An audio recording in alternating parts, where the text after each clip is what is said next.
بسم الله الرحمن الرحيم. ومن أحسن قولا ممن دعا إلى الله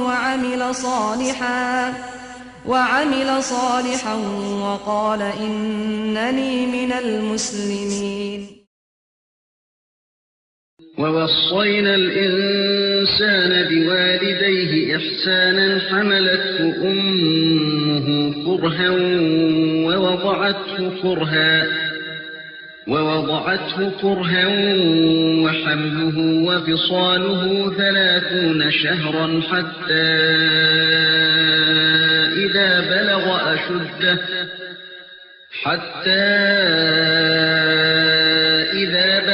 أشده وبلغ 40 سنة قال رب أوزعني أن أشكر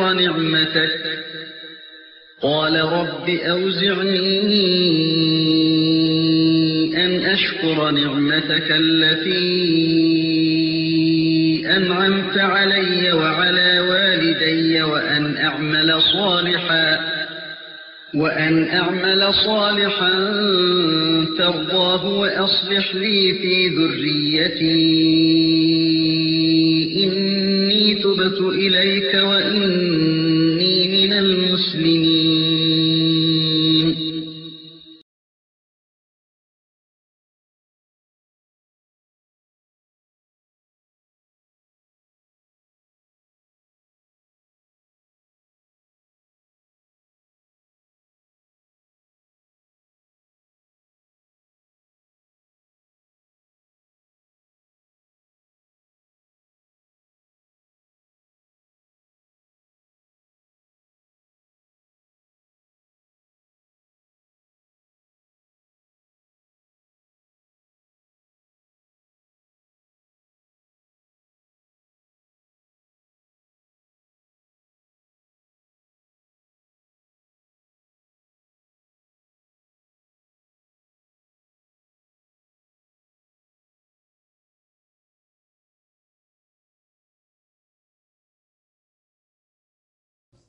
إن الحمد لله نحمده ونستعينه ونستغفره ونعوذ بالله من شرور أنفسنا ومن سيئات أعمالنا من يهده الله فلا مضل له ومن يضلله فلا هادي له وأشهد أن لا إله إلا الله وحده لا شريك له وأشهد أن محمدا عبده ورسوله.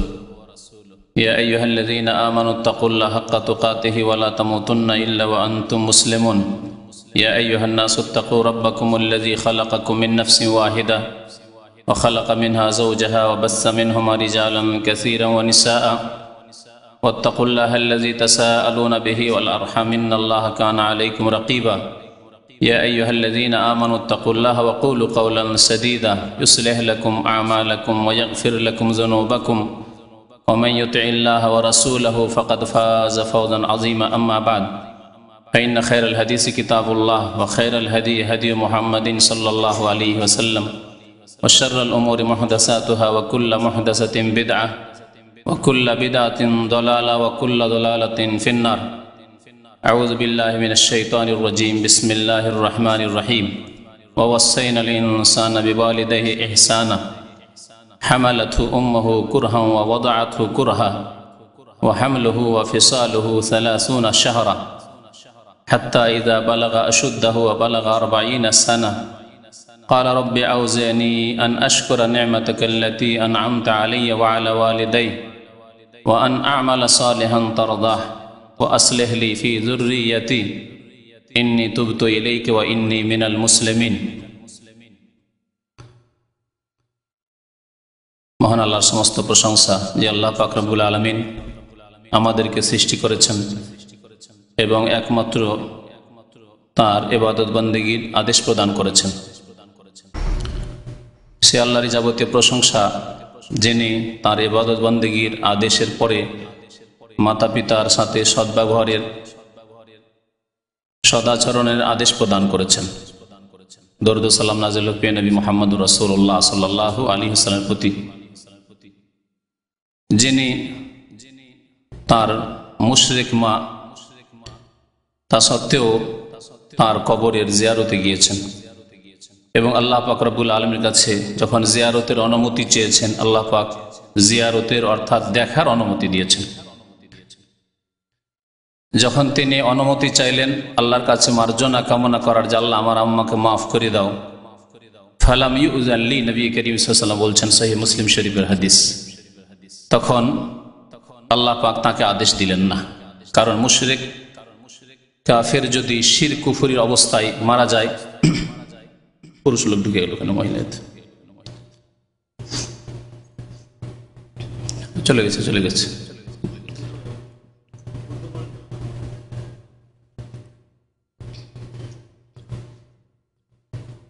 দরজাটা বন্ধ করে আসেন, দরজা বন্ধ করে আসেন, লোকটাকে বলে আসেন।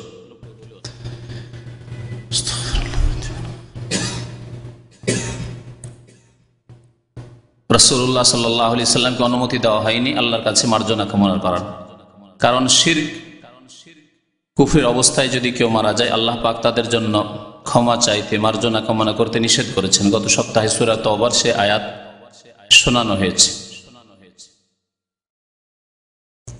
আজকে বিষয়বস্তু হচ্ছে মাতা পিতার সেবা না করলে কি ভয়াবহ পরিণাম রয়েছে, কি দুনিয়া এবং আখিরাতের শাস্তি রয়েছে এ সম্পর্কে। মাতা পিতাকে অসন্তুষ্ট করলে, কষ্ট দিলে তার জন্য ভবিষ্যৎ কি হতে পারে। তবে আলোচনা ধারাবাহিকভাবে রাখার জন্য যেখানে থেমেছিলাম সেখান থেকে শুরু করব। আল্লাহ পাক রব্বুল আলামিন সূরা আহকাফের আয়াত নম্বর 15 ইরশাদ করেছেন, ওয়াসাইনাল ইনসানা বিওয়ালিদাইহি ইহসানা। এই আয়াতের কিছু অংশ যেখানে মাতা পিতার জন্য দোয়া আছে, ছেলে মেয়েদের জন্য দোয়া উল্লেখ করা হয়েছে তার শেষ দিকে, তা তর্জমা করে তাফসীর করে শোনানো হয়েছিল। আল্লাহ পাক এতে ইরশাদ করছেন যে আমি মানুষকে চরম আদেশ দান করেছি, কঠোর আদেশ আল্লাহ পাকের। ওয়াসাইনা, আমি শক্ত আদেশ প্রদান করেছি, বিওয়ালিদাই ইহসানা, যে মাতা পিতার সাথে সদ্ব্যবহার করবে। কেন সদ্ব্যবহার করবে? আল্লাহ পাক রব্বুল আলামিন এখানে বিশেষ করে মায়ের কথা উল্লেখ করেছেন। হামালাতহু উম্মুহু কুরহা ওয়া ওয়াদাআতহু কুরহা, কারণ তাকে তার মাতা কষ্ট সহকারে গর্ভধারণ করেছে, ওয়াদাআতহু কুরহা, কষ্ট সহকারে প্রসব করেছে, ওয়া হামলুহু ওয়া ফিসালুহু 30 শাহরা, এবং গর্ভধারণের সময় আর স্তন্য দানের সময় 30 মাস রয়েছে, অর্থাৎ কমের পক্ষে 30 মাস তাকে গর্ভধারণ করেছে এবং দুধ ছাড়িয়েছে তার মধ্যে। গত সপ্তাহে বলেছি যে সূরা লুকমানের আয়াতে রয়েছে 2 বছরের কথা স্তন্য দানের ক্ষেত্রে। সুতরাং 2 বছর যদি স্তন্য দান হয়, দুধ পান করানো হয়, তাহলে 6 মাস সর্বনিম্ন গর্ভধারণের সময় হয়। আল্লাহ পাক এই কথাই উল্লেখ করেছেন। ইমাম ইবনে বাত্তাল রহমতুল্লাহ আলাইহি বলেছেন যে মায়ের হক, মায়ের অধিকার বাবার চাইতে বেশি। কি জন্য? এই জন্যই যে মা এমন 3টি কাজ করেছে যেই কাজগুলিতে বাবা অংশ নেয়নি, বাবার কোনো অংশ নেই। তারপরে সময়গুলিতে মাতা পিতা উভয়ে শরীক রয়েছে, ছেলে মেয়েদের লালন পালনে মাতা পিতা উভয়ে শরীক রয়েছে। আল্লাহ পাক এই 3টি কথা এই আয়াতে উল্লেখ করেছেন। হামালাতহু উম্মুহু কুরহা, প্রথম হচ্ছে গর্ভধারণ করা, পেটে 9 মাস 10 মাস রাখা। এই কাজটি একমাত্র মা করেছে, বাবা তাতে শরীক হয়নি, অংশ নেয়নি। ওয়াদাআতহু কুরহা, দ্বিতীয় কাজ তা হচ্ছে ভূমিষ্ঠ করা, প্রসবের সময় যে প্রসব বেদনা, একমাত্র এই মা কষ্ট করেছে, তাতে বাবা শরীক হয়নি, বাবার কোনো অংশ নেই। তৃতীয় কাজ হচ্ছে আর রেজা, অর্থাৎ স্তন্য দান করা, মা দুধ পান করিয়েছে, তাতে বাপ অংশ নেয়নি। 3টি এমন গুরুত্বপূর্ণ কাজ এবং জীবনের ভূমিষ্ঠ হওয়ার পরে প্রথম বা ভূমিষ্ঠ হওয়ার আগে থেকে শুরু। মায়ের পেট থেকে শুরু এবং ভূমিষ্ঠ হওয়ার পরের সময়, নাজুক সময়, অত্যন্ত অসহায় দুর্বল থাকার সময়, এই সময়গুলিতে একমাত্র মায়ের অবদান রয়েছে, ইহসান রয়েছে আল্লাহ পাক রব্বুল আলামিনের ফজল করমের পরে। সেই জন্য নবী করিম সাল্লাল্লাহু আলাইহি ওয়াসাল্লাম একটি হাদিসে তিনবার করে মায়ের কথা উল্লেখ করেছেন। তারপরে চতুর্থবারে বাবার কথা উল্লেখ করেছেন। একজন সাহাবী এসে জিজ্ঞাসা করেছেন, ইয়া রাসূলুল্লাহ, আইয়ুন নাসি আহাক্কু বিহুসনি সাহাবাতি, আমার সদাচরণের সদ্ব্যবহারের সবচাইতে বেশি কে অধিকার রাখে? কে সবচাইতে বেশি অধিকার রাখে?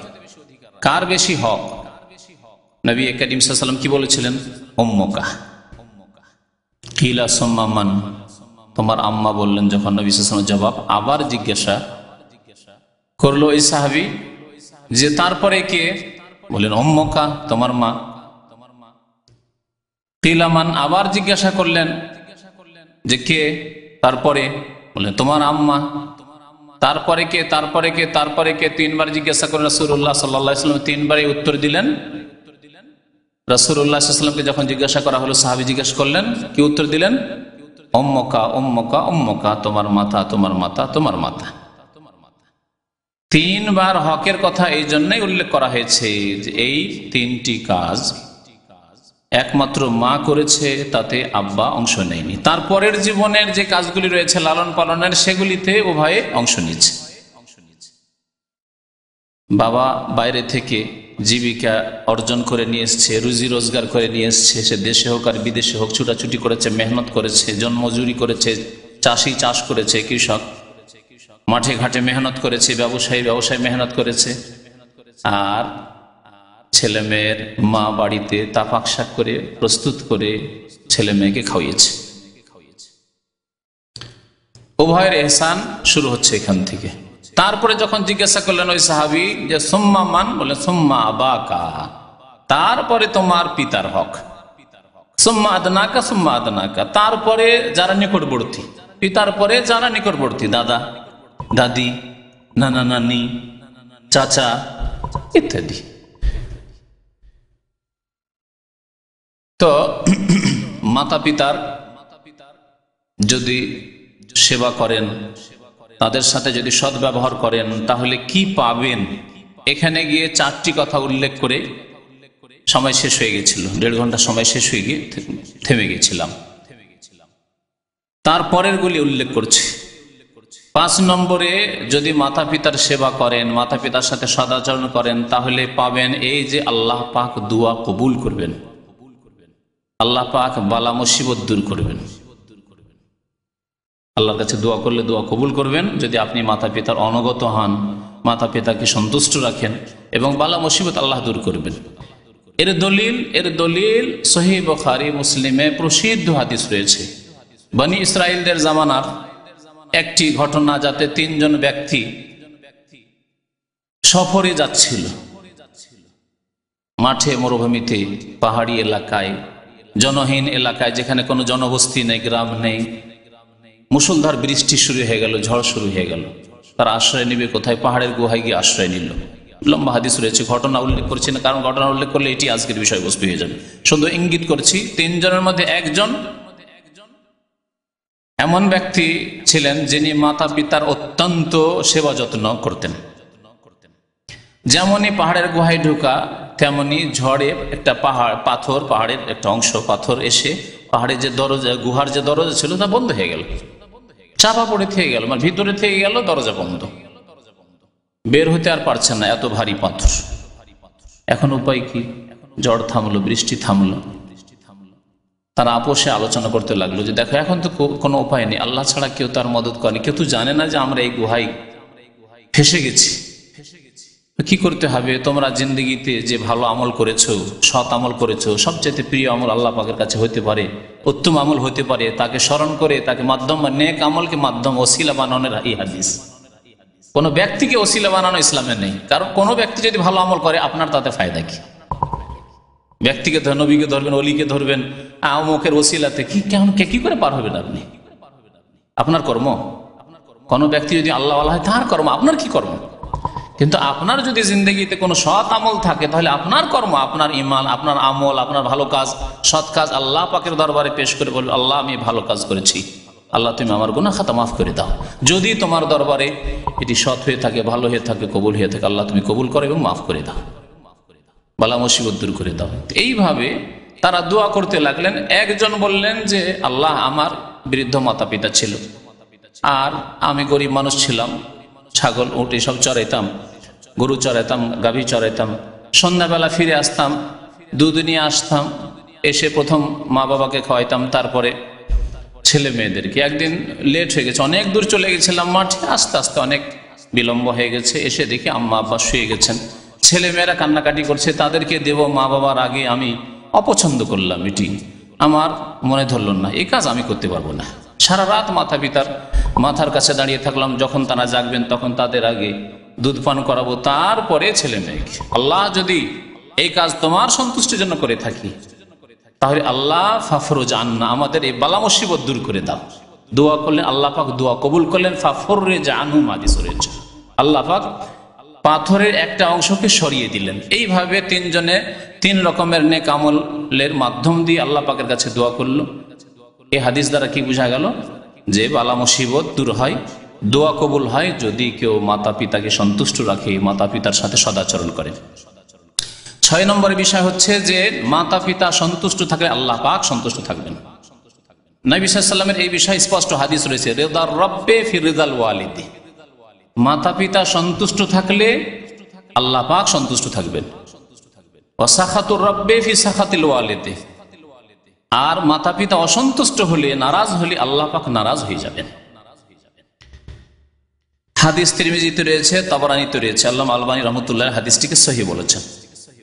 মাতা পিতার সাথে সদাচরণ করা, সদ্ব্যবহার করা, তাদের সেবা করা, তাদের হক আদায় করা এত গুরুত্বপূর্ণ বিষয় যে হিজরত এবং জিহাদের আগে এর হক।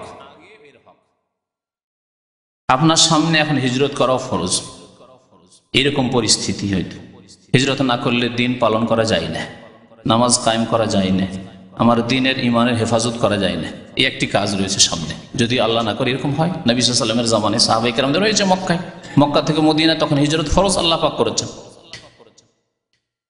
আরেকটি কাজ সামনে, জিহাদ আছে আল্লাহর রাস্তায়, তাও ফরজ হয়ে গেছে। কিন্তু মাতা পিতার সেবা তাও ফরজ হয়ে আছে। কোনটি প্রাধান্য দেবেন আপনি? মাতা পিতার সেবাকে প্রাধান্য দিতে হবে। আব্দুল্লাহ বিন আমর বিন আস রাদিয়াল্লাহু তাআলা আনহু হাদিস বর্ণনা করছেন যে আকবালা রাজুলুন ইলা নবিয়্যিল্লাহি সাল্লাল্লাহু আলাইহি ওয়াসাল্লাম, একজন ব্যক্তি নবী সাল্লাল্লাহু আলাইহি ওয়াসাল্লামের দরবারে আসার পরে বলছে, ওবায়ুকা আলাল হিজরাতি ওয়াল জিহাদ, ইয়া রাসূলুল্লাহ, আপনার সাথে আমি শপথ করতে চাই হিজরতের উপর এবং জিহাদের উপর। ইসলাম কবুল করেছি, এখন আপনার সাথে শপথ করতে চাই, বায়াত করতে চাই, আমি হিজরত করব, আমার দারুল কুফর থেকে, কাফেরদের এলাকা থেকে আপনার কাছে হিজরত করে মদিনায় আসবো, আর জিহাদ করতে চাই। আবতাগিল আজরা মিনাল্লাহি তাআলা, আল্লাহ পাকের কাছে আমি এর পারিতোষিক কামনা করি, আল্লাহর কাছে এর আমি সওয়াব চাই। কাল নবী সাল্লাল্লাহু আলাইহি ওয়াসাল্লাম কি বললেন? ফাহাল্লাকা মিন ওয়ালিদাইকা আহাদুন হাইয়ুন, তোমার মাতা পিতার কেউ কি জীবিত আছে?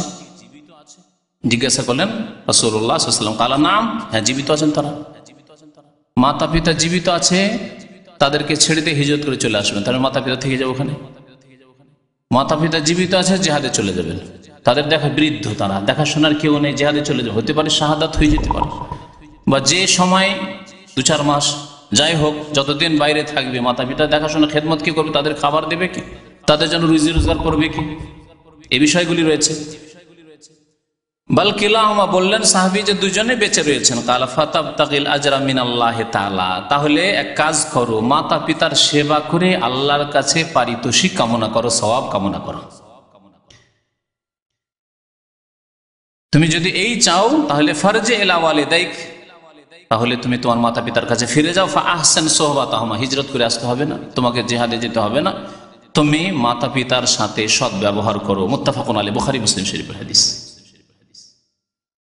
মাতা পিতার সেবা করলে দোয়া কবুল হয়, শুধু দোয়া কবুল হয় কথা তো বলা হলো, কিন্তু এক হচ্ছে যে কোনো দোয়া করলে যাদের দোয়া সাধারণত কবুল হয়ে যায় তাদেরকে বলে মুস্তাজাবুদ দাওয়া। আজকালকার জামানায় এমন মানুষ পাওয়াই মুশকিল, হয়তো খুব কম, অনেক এলাকা, অনেক অঞ্চল, অনেক দেশ আছে, হয়তো এমন ব্যক্তি পাবেন না যে তাদের দোয়া কবুল হচ্ছে। কারণ অধিকাংশ মানুষের রিজিকে হারামের সংমিশ্রণ হয়ে গেছে। অধিকাংশ মানুষ শিরক বিদআত করা শুরু করেছে। এগুলি হচ্ছে দোয়া কবুলের সবচেয়ে বড় বাধা। এক জামানা ছিল যে অনেক লোক আল্লাহর বান্দা মুসলিম উম্মতে থাকতেন যারা দোয়া করলে সাথে সাথে দোয়া কবুল হতো। ইস্তিসকার নামাজ পড়লে পানি চালে, বৃষ্টি চালে, সাথে সাথে বৃষ্টি বর্ষণ হতো। আজকাল ইস্তিসকার পর ইস্তিসকা হয়েই যাচ্ছে, বৃষ্টি হয় না। কেন?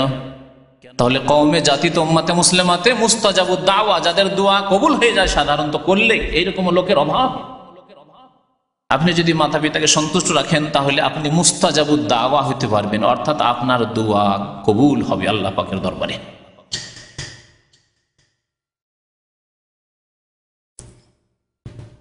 আর একটি বিষয় হচ্ছে যে মাতা পিতাকে সন্তুষ্ট রাখলে তারা যদি দোয়া দেন তাহলে তাদের দোয়া আপনার ক্ষেত্রে কবুল হবে, তাদের দোয়া আপনার ক্ষেত্রে কবুল হবে।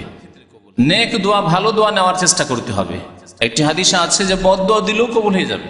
সুতরাং এই ক্ষেত্রে মনে রাখতে হবে যে মাতা পিতা যাতে করে অধৈর্য না হন, সামান্য কিছু বেয়াদবি বা কিছু কষ্ট ছেলে মেয়েদের পক্ষ থেকে পেলেই বদদোয়া করে দেওয়া না, হেদায়েতের দোয়া করবেন। বদদোয়া না করে দিয়ে হেদায়েতের দোয়া করবেন। এ তো ছেলে মেয়েদের বিষয়। নবী করিম সাল্লাল্লাহু আলাইহি সাল্লামের কাছে আবু হুরায়রা রাদিয়াল্লাহু তাআলা আনহুর বংশ ছিল দৌস বংশ, ইয়ামান দেশের। সেই বংশের এক ব্যক্তি আবু তুফাইল রাদিয়াল্লাহু তাআলা আনহু শেষ সাহাবী, ইন্তেকাল করেছেন সাহাবায়ে কেরামদের মধ্যে মক্কাতুল মুকাররমায় 110 হিজরিতে। তিনি যখন ইসলাম কবুল করলেন, ইসলাম কবুল করে বললেন, ইয়া রাসূলুল্লাহ, 10 বংশের কেউ মুসলমান হলো না। আমি ইসলাম গ্রহণ করি, ইয়ামানে গেলাম, তাদেরকে ইসলামের দাওয়াত দিলাম, একজন লোক মুসলমান হলো না। সুতরাং দোয়া করেন আল্লাহ পাক যেন 10 বংশকে সমূলে বিনাশ করে দেয়, হালাক করে দেয়। কিসের দোয়া করতে বললেন? ধ্বংস করে দেওয়ার বংশ, অথচ আবু তুফাইলের বংশ দৌসি, নবী সাল্লাল্লাহু আলাইহি ওয়াসাল্লামের বংশ নয়, এলাকার লোক নয়, পরিচিত লোক নয়, এখনো মুসলিম হয়নি, কুফরের অবস্থায় রয়েছে। নবী করিম সাল্লাল্লাহু আলাইহি ওয়াসাল্লাম বলছেন, আল্লাহুম্মা হদি দাওসান ওয়া আতি বিহিম। সহিহ হাদিস। আল্লাহ তুমি 10 বংশের লোকদেরকে, 10 গোত্রের লোকদেরকে হিদায়াত করো এবং তাদেরকে হিজরত করে এখানে নিয়ে আসো। সুবহানাল্লাহ। কয়েকদিন পরে 10 বংশের অন্তর পরিবর্তন হয়ে গেছে। আবু তুফাইল মুসলমান হয়ে গেছে, আবু হুরায়রা মুসলমান হয়ে গেছে। আমরা আর কাফের থেকে কি করব? বংশের লোকেরা ভাগ্যবান হয়ে গেল, আমরা এরকম হতভাগা থাকবো। সবাই নর নারী পুরুষ সবাই মিলে এসে কয়েকশো লোক সব ইসলাম গ্রহণ করে চলে এসেছে নবী করিম সাল্লাল্লাহু আলাইহি ওয়াসাল্লামের কাছে। সুবহানাল্লাহ। কার দোয়া? রাসূলুল্লাহ সাল্লাল্লাহু আলাইহি ওয়াসাল্লামের দোয়া। যদি অধৈর্য হয়ে যেতেন যে তার বংশের লোকেরা বলছে, যারা নাফরমান কাফের মুশরিক বিদিন, ইসলাম কবুল করলো না, ইয়া রাসূলুল্লাহ দোয়া করে আল্লাহ পাক হালাক করে দিন। যদি হালাকের দোয়া করে দিতেন তাহলে হালাক হয়ে যেত, তারা ধ্বংস হয়ে যেত। নবী সাল্লাল্লাহু আলাইহি ওয়াসাল্লাম বলছে, আল্লাহুম্মা হদি দাওসান, আল্লাহ 10 জাতিকে হিদায়াত করো। তাহলে আপনার ছেলে মেয়ে যদি হয়, আপনার আত্মীয় স্বজন হয়, আপনার ভাই বোন হয়, আর যদি তারা বক্র পথে চলে যায়, ধর্মীয় ক্ষেত্রে হোক, চরিত্রের ক্ষেত্রে হোক, চরিত্র ধর্মের অন্তর্ভুক্ত, তাহলে যে কোনো ক্ষেত্রে আপনি তাদের জন্য হিদায়াতের দোয়া করেন। নবী করিম সাল্লাল্লাহু আলাইহি ওয়াসাল্লাম বলেছেন, আবু হুরায়রা রাদিয়াল্লাহু তাআলা আনহু হাদিসটি বর্ণনা করেছেন, সালাসু দাওয়াতিন ইউস্তাজাবু লাহুন্না, 3 রকম দোয়া আছে যা আল্লাহর দরবারে কবুল হয়ে যায়। লা শাক্কা ফিহিন্না, যেই দোয়া কবুল হয় কোনো সন্দেহ নেই, কোনো সন্দেহ নেই। দাওয়াতুল মাজলুম, যদি কারোর উপর জুলুম হয় আল্লাহ পাকের কাছে দোয়া করে। এমনকি কাফের যদি হয়, এমনকি গুনাহগার হয় আর তার উপরে জুলুম হয়েছে, সে গুনাহগার কিন্তু তার উপর জুলুম হয়েছে, আল্লাহ আমার জুলুমের তুমি বিচার করো, আল্লাহ পাক বিচার করবে। আল্লাহ জুলম বরদাস্ত করেন না। আবরাহ কাফের ছিল আর আব্দুল মুত্তালিব মক্কার কোয়েশা, তারাও কাফের ছিল। কিন্তু আবরাহা যখন জুলুম করার জন্য মক্কার উপর আক্রমণ করে আসলো, তখন আবরাহার হস্তি বাহিনীকে আল্লাহ কি করে দিলেন? ধ্বংস করে দিলেন। কাফেরদের দোয়া আল্লাহ পাক আব্দুল মুত্তালিবের দোয়া কাবার গিলাফ ধরে করেছিল। তারা মুশরিক ছিল, 360টি মূর্তির পূজা করত, তাদের দোয়া আল্লাহ শুনেছে। মাজলুমের দোয়া কবুল হয়। দাওয়াতুল মুসাফির, মুসাফিরের দোয়া কবুল হয়, সফর অবস্থায় যদি আপনি দোয়া করেন। ওয়া দাওয়াতুল ওয়ালিদি লিওয়ালাদিহি, আর মাতা পিতার দোয়া ছেলে মেয়েদের জন্য কবুল হয়। ছেলে মেয়েদের জন্য নেক দোয়া কবুল হয় লিওয়ালাদিহি। আর আলা ওয়ালাদিহি বলা হয়েছে অন্য হাদিসে, যদি কোনো মাতা পিতা নারাজ অসন্তুষ্ট হয়ে বদদোয়া করে আর যদি হকের ওপর থাকে, এই কথা মনে রাখবেন। হকের ওপর যদি থাকে মাতা পিতা, না হক নয়, জুলুম অত্যাচার করেনি, বাড়াবাড়ি সীমা লঙ্ঘন করেনি, তাহলে তাদের দোয়া কবুল হয়ে যাবে যদি বদদোয়া করে। আরেকটি কথা এখানে বলে দিই যে আমাদের দেশের মাতা পিতারাও বাড়াবাড়ি করে ছেলে মেয়েদের ক্ষেত্রে অধিকাংশই, এবং অনইসলামিক সমাজ রয়েছে, হিন্দুয়ানি সমাজ রয়েছে, হিন্দুয়ানি পারিবারিক কাঠামো রয়েছে, যেগুলির ইসলামের সাথে কোনো সম্পর্ক নেই। সুতরাং মাতা পিতার হক বর্ণনা করে দেওয়ার পরে, মাতা পিতার সাথে অসৎ ব্যবহার করলে তার কি শাস্তি সব বলে দেওয়ার পরে আগামী সপ্তাহে মাতা পিতার কি করণীয় ছেলে মেয়েদের সম্পর্কে, এই সম্পর্কে ইনশাআল্লাহ তাআলা আলোচনা করব। তাহলে ব্যালেন্সটা ঠিক থাকবে। তাহলে যেমন ছেলে মেয়েরা বুঝবে মাতা পিতার হকের কথা, তেমনি মাতা পিতাও বুঝবে যে ছেলে মেয়েদের কি হক রয়েছে, ছেলে মেয়েদের ক্ষেত্রে আমাদের করণীয় কি রয়েছে, ছেলে মেয়েদের সম্পর্কে আমাদের কি দায়িত্ব রয়েছে। ইবনে মাজার হাদিস, হাদিসটি হাসান। মাতা পিতার সেবা করলে দুনিয়াতে খ্যাতি ছড়ায়, এটা পরীক্ষিত, সুনাম হয়, হয় না? গোটা এলাকায় সুনাম ছড়িয়ে যায় যদি আপনি সত্যি মাতা পিতার অনুগত হন আর মাতা পিতার ভালো সেবা করেন, মাতা পিতাকে হজ করেন। গোটা এলাকার লোক বলছে অমুক ছেলে বিদেশে আছে, তার আম্মাকে হজ করলো, তার আব্বাকে হজ করলো, কিন্তু সুনাম নয়।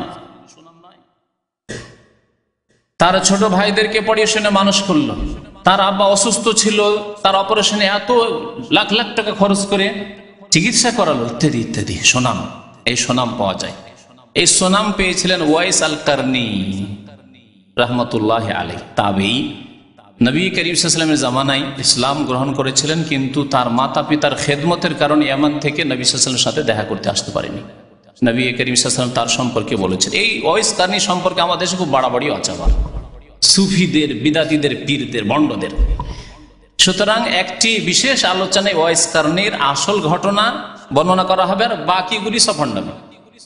আসল ঘটনা যেটি, সেটি ইনশাআল্লাহ তাআলা বর্ণনা করে দেব, যেটি সহি ঘটনা, আর বাকি যেগুলি ভণ্ডামি পীরদের রয়েছে তাদের ব্যবসাকে ভালো চালু রাখার জন্য আমরাও ওয়াইস কারনির দল। তারা বোঝাতে চায় জাতিকে যে আমরাও ওয়াইস কারনির দল, অথচ তারা মিথ্যু।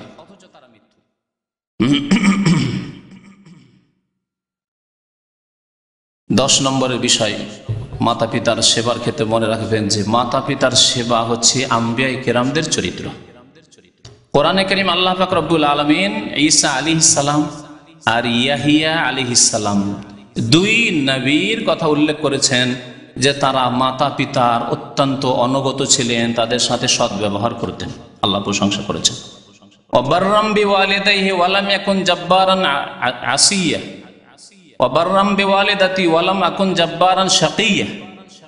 ঈসা আলাইহিস সালামের ক্ষেত্রে এবং ইয়াহিয়া আলাইহিস সালামের ক্ষেত্রে আল্লাহ পাক রব্বুল উল্লেখ করেছেন। মাতা পিতার সাথে সৎ ব্যবহার যেমন পার্থিব জীবন হবে, তেমনি তাদের ইন্তেকালের পরেও হবে। এমন নয় যে তাদের ইন্তেকাল হয়ে গেছে, আমার কাজ শেষ হয়ে গেছে, মা মারা গেছে, আমার কাজ শেষ হয়ে গেছে, আব্বা মারা গেছেন, কাজ হয়ে গেছে, আমার যা করণীয় ছিল শেষ হয়ে গেছে। জীবিত অবস্থায় যেমন মাতা পিতার হক রয়েছে, অধিকার রয়েছে এবং তাদের সাথে সৎ ব্যবহার রয়েছে, তেমনি ইন্তেকালের পরেও তাদের হক রয়েছে এবং তাদের সাথে সৎ ব্যবহার রয়েছে। এই বিষয়গুলি উল্লেখ করব, কারণ অনেক ভাইরা রয়েছেন যাদের মাতা পিতা ইন্তেকাল করেছেন, তাদের সেসব করণীয় তারা জানবেন এবং সেগুলি আমলে নিয়ে আসবেন, কাজে পরিণত করবেন। জীবিত থাকাকালীন যেসব সৎ আচরণ করতে হবে খুব সংক্ষেপে বর্ণনা করে দিই। প্রথম কথা, মাতা পিতার আনুগত্য করা এবং তাদের নাফরমানি, অবাধ্যতা থেকে বেঁচে থাকা। আনুগত্য করা জায়েজ ক্ষেত্রে, না জায়েজের ক্ষেত্রে নয়। ফরজের ক্ষেত্রে, ওয়াজিবের ক্ষেত্রে, সুন্নতের ক্ষেত্রে, মুস্তাহাবের ক্ষেত্রে, কমের পক্ষে জায়েজের ক্ষেত্রে। আর নাজায়েজ কাজ যদি হয়, আল্লাহ পাক নিষেধ করেছেন। গত সপ্তাহে সে আয়াত শুনিয়েছে সূরা লুকমানের, এবং রাসূলুল্লাহ সাল্লাল্লাহু আলাইহি ওয়াসাল্লামের এই মর্মে বহু হাদিস রয়েছে। লা তাআতা লিমাখলুকিন ফি মাসিয়াতিল খালিক। স্রষ্টার বিরুদ্ধাচরণ করে, নাফরমানি করে কোন সৃষ্টির আনুগত্য নেই, কোন সৃষ্টির আনুগত্য নেই। না শাসকের আনুগত্য রয়েছে, না কোনো আলেম ওলামার আনুগত্য রয়েছে, না কোনো কারো আনুগত্য রয়েছে, না মাতা পিতার আনুগত্য রয়েছে, না স্বামীর আনুগত্য রয়েছে। আল্লাহর নাফরমানি করে কারো আনুগত্য নেই। 2 নম্বরে, তাদের সাথে সৎ ব্যবহার করা কথা এবং কাজের মাধ্যমে। কথায় যেমন সদাচরণ করবেন তেমন কাজের ক্ষেত্রেও সদাচরণ করবেন। এমন নয় যে কথা তো মিষ্টি মিষ্টি কিন্তু কাজের বেলা খারাপ। আবার এর উল্টো আছে কিছু লোক কাজ ঠিকই করে কিন্তু কথা কর্কশ ভাষী, মা বাবাকে খাওয়ায় আদর যত্নে, যখন খাওয়ায় খুব খেয়াল রাখে কিন্তু কথা খুব কর্কশ। একটু যদি আঁকা পাকা এদিক সেদিক বৃদ্ধ অবস্থায় মা বাবা এদিক সেদিক করে, হুঁশ কোথায় গেছে তোমাদের, হুঁশ কিছু আছে, মনে হচ্ছে ছোট ছেলের মতো করে শাসন করে, ধমক দেয়। তাহলে কথার দ্বারা কাজের দ্বারা তাদের সাথে সদাচরণ করতে হবে, রহমতের দোয়া করতে হবে। যে সম্পর্কে আয়াত সূরা বনী ইসরাঈলের আয়াত আপনাদেরকে অত সব শুনিয়েছি।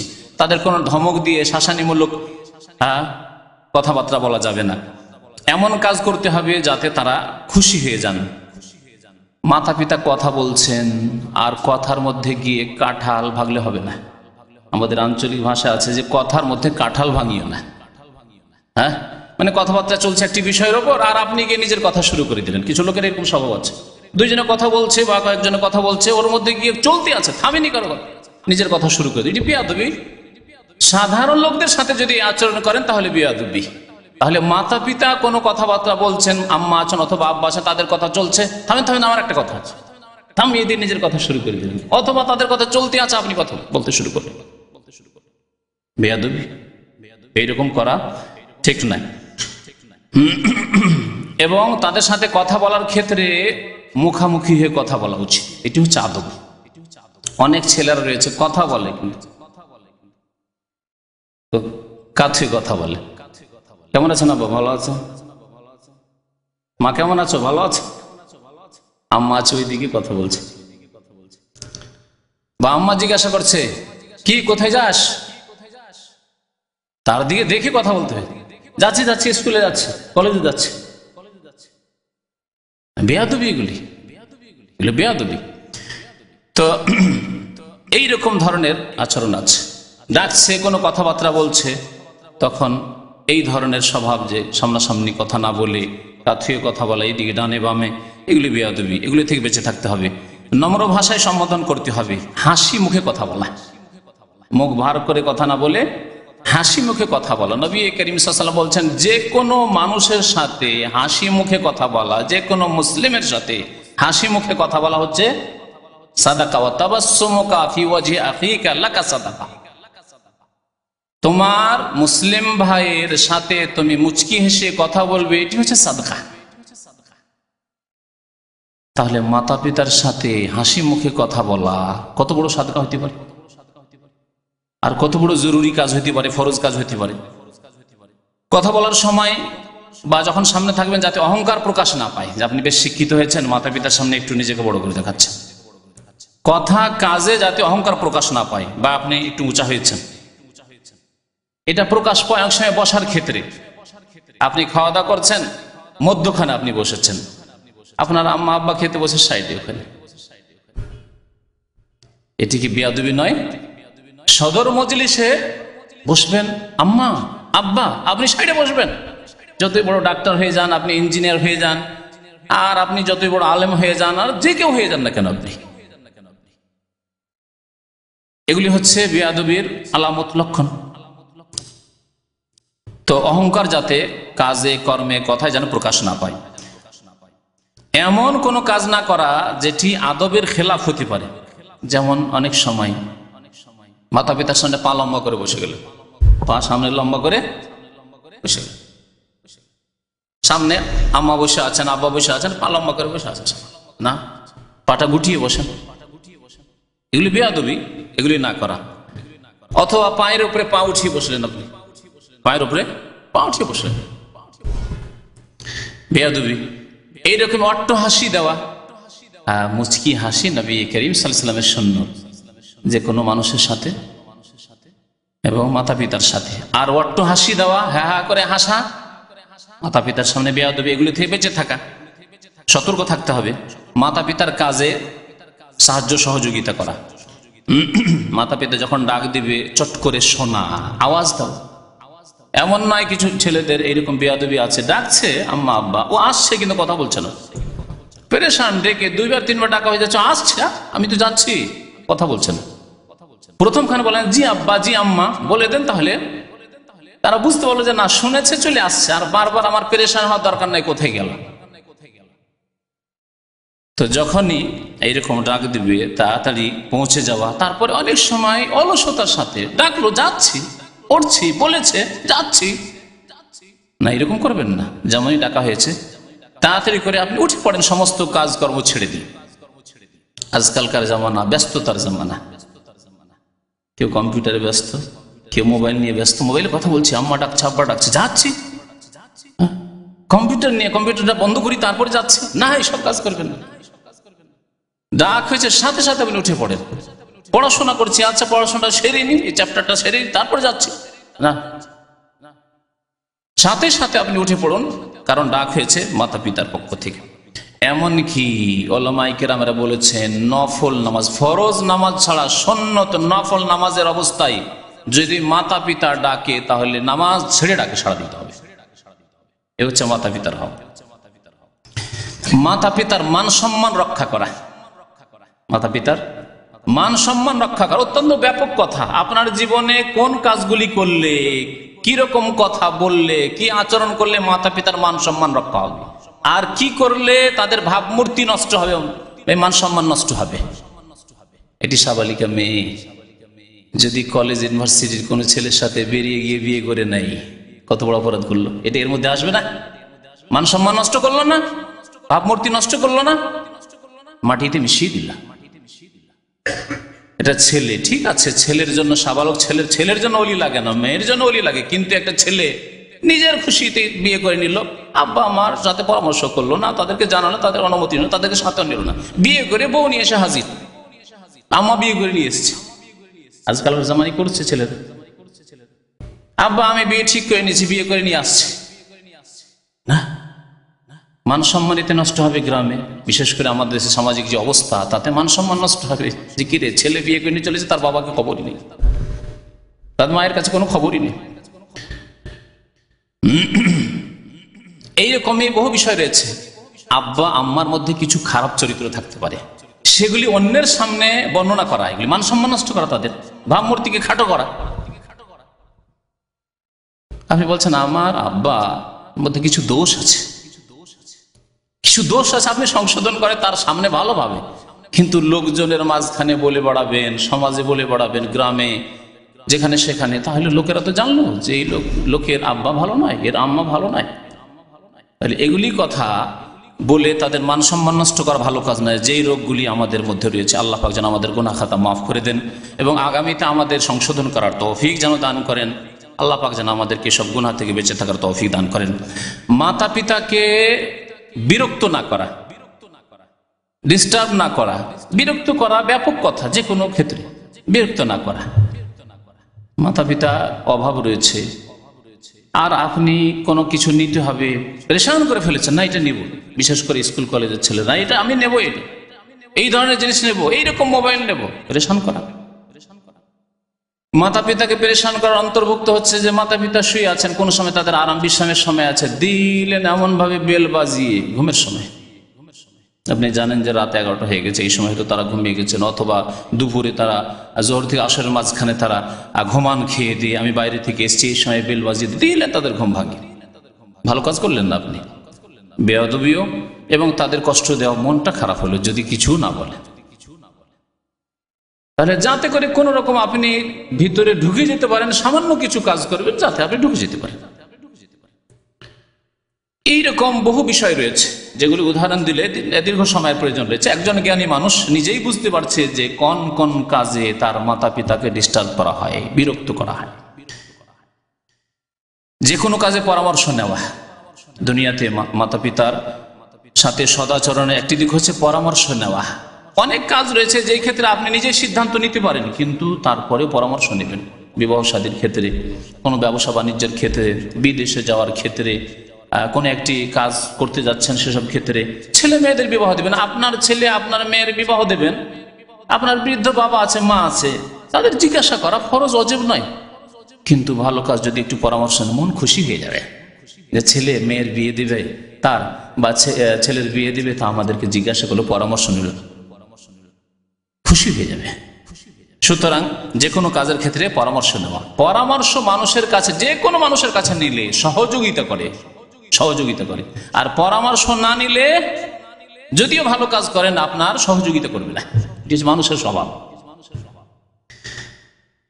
মাতা পিতা যদি কোনো খারাপ কাজ করেই ফেলে, ভুল কাজ করে ফেলে, তাদেরকে ধিক্কার দেওয়া, তাদেরকে তিরস্কার করা, এসব কাজ করা ভালো কাজ নয়। এখন আসি মাতা পিতার ইন্তেকালের পরে তাদের সাথে কি সদ্ব্যবহার করতে পারেন আপনি, তাদের সাথে কি সদাচরণ করতে পারেন, তাদের হক কিভাবে আপনি আদায় করতে পারেন। এই ক্ষেত্রে কয়েকটি হক আমি বর্ণনা করব যা হাদিসে রয়েছে। নবী করিম সাল্লাল্লাহু আলাইহি ওয়াসাল্লামের একটি হাদিসে 4টি হকের কথা উল্লেখ করা হয়েছে। আবু উসাইদ রাদিয়াল্লাহু তাআলা আনহু বলছেন যে বাইনামা আনা জালিসুন ইনদা রাসূলিল্লাহ সাল্লাল্লাহু আলাইহি ওয়াসাল্লাম, এক সময় আমি রাসূলুল্লাহ সাল্লাল্লাহু আলাইহি ওয়াসাল্লামের খেদমতে দরবারে বসেছিলাম। ইজ জাআহু রাজুলুম মিনাল আনসার, হঠাৎ করে একজন আনসারী মানুষ উপস্থিত হলো, এসে জিজ্ঞাসা করলো, ফাকালা রাসূলুল্লাহ ইয়া রাসূলুল্লাহ, জিজ্ঞাসা করে হে আল্লাহ রাসূল, হাল বাকিয়া আলাইয়া মিন বিররি আবাওয়াইয়া শাইউন বাদা মাউতিহিমা আবাররুহুমা বিহি, আমার আব্বা আম্মার ইন্তেকাল হয়ে গেছে, তাদের ইন্তেকালের পরে তাদের সাথে সদ্ব্যবহার করার কোন পন্থা আছে, কোন রাস্তা আছে? ইন্তেকাল হয়ে গেছে। কালা নাম, নবী করিম সাল্লাল্লাহু আলাইহি ওয়াসাল্লাম, হ্যাঁ। আরবা, কি বললেন রাসূলুল্লাহ সাল্লাল্লাহু আলাইহি ওয়াসাল্লাম? 4টি বিষয় রয়েছে। আসসালাতু আলাইহিমা, তাদের জন্য দোয়া করা, তাদের জন্য দোয়া করেন তাদের জন্য। রব্বিরহামহুমা কামা রাব্বায়ানি সগীরা রব্বিগফিরলি ওয়া লিওয়ালিদাইয়া ওয়া লিল মুমিনিনা ইয়াওমা ইয়াকুমুল হিসাব। এছাড়া নিজের ভাষায় দোয়া করেন, জরুরি নয় যে আরবি ভাষায় দোয়া হইতে হবে, তবে কোরআনী দোয়া, নবী সাল্লাল্লাহু আলাইহি ওয়াসাল্লামের হাদিসের দোয়া যদি মুখস্থ থাকে তো ভালো কথা, কারণ এগুলি ব্যাপক অর্থ বহনকারী দোয়া। আর কোরআনের বরকত, নবী সাল্লাল্লাহু আলাইহি ওয়াসাল্লামের মোবারক জবান থেকে যেসব দোয়া বেরিয়েছে তার বরকত রয়েছে, সেজন্য সেই দোয়াগুলি মুখস্থ করেন। কিন্তু আল্লাহ পাক তা ফরজ করেননি। আপনার উপরে যেটি দায়িত্ব হচ্ছে, ফরজ দায়িত্ব, তা হচ্ছে মাতা পিতার জন্য যে কোনো ভাষায় আল্লাহর দরবারে দোয়া করা। ওয়াল ইস্তিগফারু লাহুমা, এবং তাদের জন্য মার্জনা কামনা করা। যতই সৎলোক মনে হোক না কেন, আপনি ভাববেন না যে আমার আম্মা এত নেক মানুষ ছিলেন, আমার আব্বা এত নেক মানুষ ছিলেন, আবার তাদের জন্য আল্লাহকে বলবো আল্লাহ তুমি ক্ষমা করে দাও, কি বা গুনাহ আছে তাদের? এরকম অহংকারে ভুগবেন না আপনি। আল্লাহ পাকের কাছে সবার জন্য ইস্তেগফার করতে হয়, মাতা পিতার জন্য ইস্তেগফার করা। ওয়া ইনফাযু আহদিহিমা, তাদের যদি কারো সাথে ওয়াদা, প্রতিশ্রুতি, চুক্তি থাকে তা পুরা করা। আপনার আম্মা আব্বা যদি বলে গিয়ে থাকে যে তোমাকে অমুক কিছু দেব, কোনো ব্যক্তি সম্পর্কে বলে গেছে, গ্রামের বন্ধু বান্ধব বা কাউকে বলে গেছে, প্রতিবেশী সম্পর্কে বলে গেছে যে তোমাকে কিছু দেব, তাদের ইন্তেকাল হয়ে গেছে, পরে ওই লোকের এসে বলছে তোমার আম্মা তো বলেছিল আমাকে অমুক জিনিসটা দেওয়ার কথা, বা তোমার আব্বা তো বলেছিল অমুক জিনিস দেওয়ার কথা, তাহলে দেন, ওয়াদা পূরণ করেন। ওয়া ইকরামু সাদিকিহিমা, এবং তাদের যদি বন্ধু বান্ধব থাকে, আপনার আম্মার বান্ধবীরা রয়েছে গ্রামের, যেখানকারই হোক না কেন, তাদের সম্মান করা। আপনার আব্বার বন্ধু রয়েছে যারা আসতো আপনার আব্বার কাছে তার জীবদ্দশায়, ইন্তেকালের পরে রাস্তা বন্ধ করে দিয়েন না, তাদের সম্মান করেন, তাদেরকে দাওয়াত দেন, মাঝে মাঝে তাদের খোঁজ খবর নেন। ওয়াসিলাতুর রাহিম আল্লাতী লা রাহিমা লাকা ইল্লা মিন কিবালিহিমা, এমন আত্মীয়দের সাথে সুসম্পর্ক রাখা যাদের সাথে সম্পর্ক মাতা পিতার কারণে। তাহলে মামার সাথে সম্পর্ক কার কারণে? মায়ের কারণে। খালার সাথে সম্পর্ক, হ্যাঁ, খালাতো ভাইদের সাথে, মামাতো ভাইদের সাথে সম্পর্ক কার কারণে? মায়ের কারণে, মায়ের মাধ্যমে। চাচার সাথে সম্পর্ক, চাচাতো ভাইয়ের সাথে সম্পর্ক, ফুফুর সাথে সম্পর্ক কার জন্য? বাবার জন্য। তাহলে এই যে আত্মীয়তার সম্পর্ক রয়েছে মাতা পিতার মাধ্যমে, তাদের সাথে আত্মীয়তার সম্পর্ককে অটুট রাখা, মজবুত রাখা। ফাহুয়াল্লাযী বাকিয়া আলাইকা মিন বিররিহিমা বাদা মাউতিহিমা, এই সব কাজগুলি মাতা পিতার ইন্তেকালের পরে তোমার উপর অবশিষ্ট থেকে গেছে, এই দায়িত্বগুলি তোমার উপর থেকে গেছে। মুসনাদ আহমদের হাদিস, আবু দাউদের হাদিস, হাদিসটি সহিহ। মাতা পিতার ইন্তেকালের পরে তাদের পক্ষ থেকে দান খায়রাত করা, সাদকা করা, এবং সাদকার ক্ষেত্রে যদি এমন সাদকা করেন যে সাদকা হচ্ছে জারিয়া, স্থায়ী নেকি পেতে পারে বা দীর্ঘকাল নেকি পেতে পারে, এইরকম সাদকা করাই হচ্ছে সুন্নত তরিকা। নবী সাল্লাল্লাহু আলাইহি ওয়াসাল্লাম বলেছেন আও সাদাকাতিন জারিয়া, এমন সাদকা যার নেকি কন্টিনিউ চলতে থাকে, 2-4 বছর তো চলবে, 25-50 বছর চলবে, 100 বছর চলবে, এইরকম নেকির কাজ করেন। এমন নেকি নয় যে 2-4 ঘন্টা পর পেট থেকে পেট খালি হয়ে গেল, শেষ হয়ে গেল। আমাদের সে হিন্দুদের মতো মৃত ব্যক্তির নামে খাওয়া দাওয়া, 3 দিনে, 10 দিনে, 40 করে না? এইরকম কাজ করবেন। প্রথম কথা, এই কাজগুলি হিন্দুদের থেকে এসেছে, বিজাতির কাজ, বিদাতি কাজ। তারপরে এইরকম সাদকার কথা নবী সাল্লাল্লাহু আলাইহি ওয়াসাল্লাম বলেন। তারপরে আমাদের দেশের মানুষরা শুধু গরিবকে খাওয়াই নেয়, গ্রামের সবকে ঢালাহারি। আর সাদকা করবেন, সাদকা গরিব দুঃখীদের জন্য। আবার দুই শ্রেণীর মানুষ, যারা পয়সাওয়ালা মানুষ তাদেরকে সসম্মানে বসিয়ে একবারে ভালো জায়গায় বসিয়ে খাওয়াবেন। আর যারা গরিব দুঃখী রয়েছে ফুটপাতে বসিয়ে দিয়েছেন আর তাদেরকে ঠোঙা ঠাঙি দিয়ে দিয়েছেন, অথবা কি বলে ওইসব পাতা টাতা দিয়ে, কলা পাতা দিয়ে খাওয়াইছে। পারে না? এই স্বভাব যে মুসলিমের স্বভাব নাই।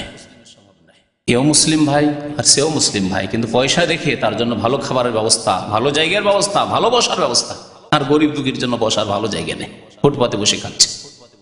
ও গরিবেরও জেনে গেছে আমাদের জন্য বেঞ্চ নেই, চেয়ার নেই, সেজন্য যদি বেঞ্চ চেয়ার থাকেও তারা বসবে না, কারণ উঠিয়ে দিবে কখন, ও নিচেই বসবে এসে। করে না? গরিব দুই গেলেছে নিচে বসবে, জানে যে আমাদেরকে এইরকমই করে পয়সাওয়ালারা।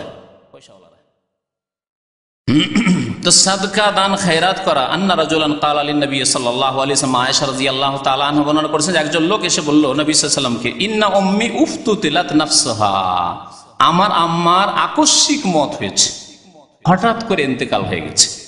ওয়া আযুন্নুহা লাউ তাকাল্লামাত তাসাদ্দাকাত, আর আমার ধারণা যে তিনি যদি কথা বলতে পারতেন তো কিছু দান খায়রাত নিজে করতেন অথবা ওসিয়ত করতেন যে কিছু দান করে দিও। ফাহাল্লাহা আজরুন ইন তাসাদ্দাকতু আনহা, যদি তার পক্ষ থেকে আমি দান খায়রাত করি, সাদকা করি, তো তার নেকি হবে কি হবে না? নবী করিম সাল্লাল্লাহু আলাইহি ওয়াসাল্লাম বলেন, নাম, অবশ্যই নেকি হবে।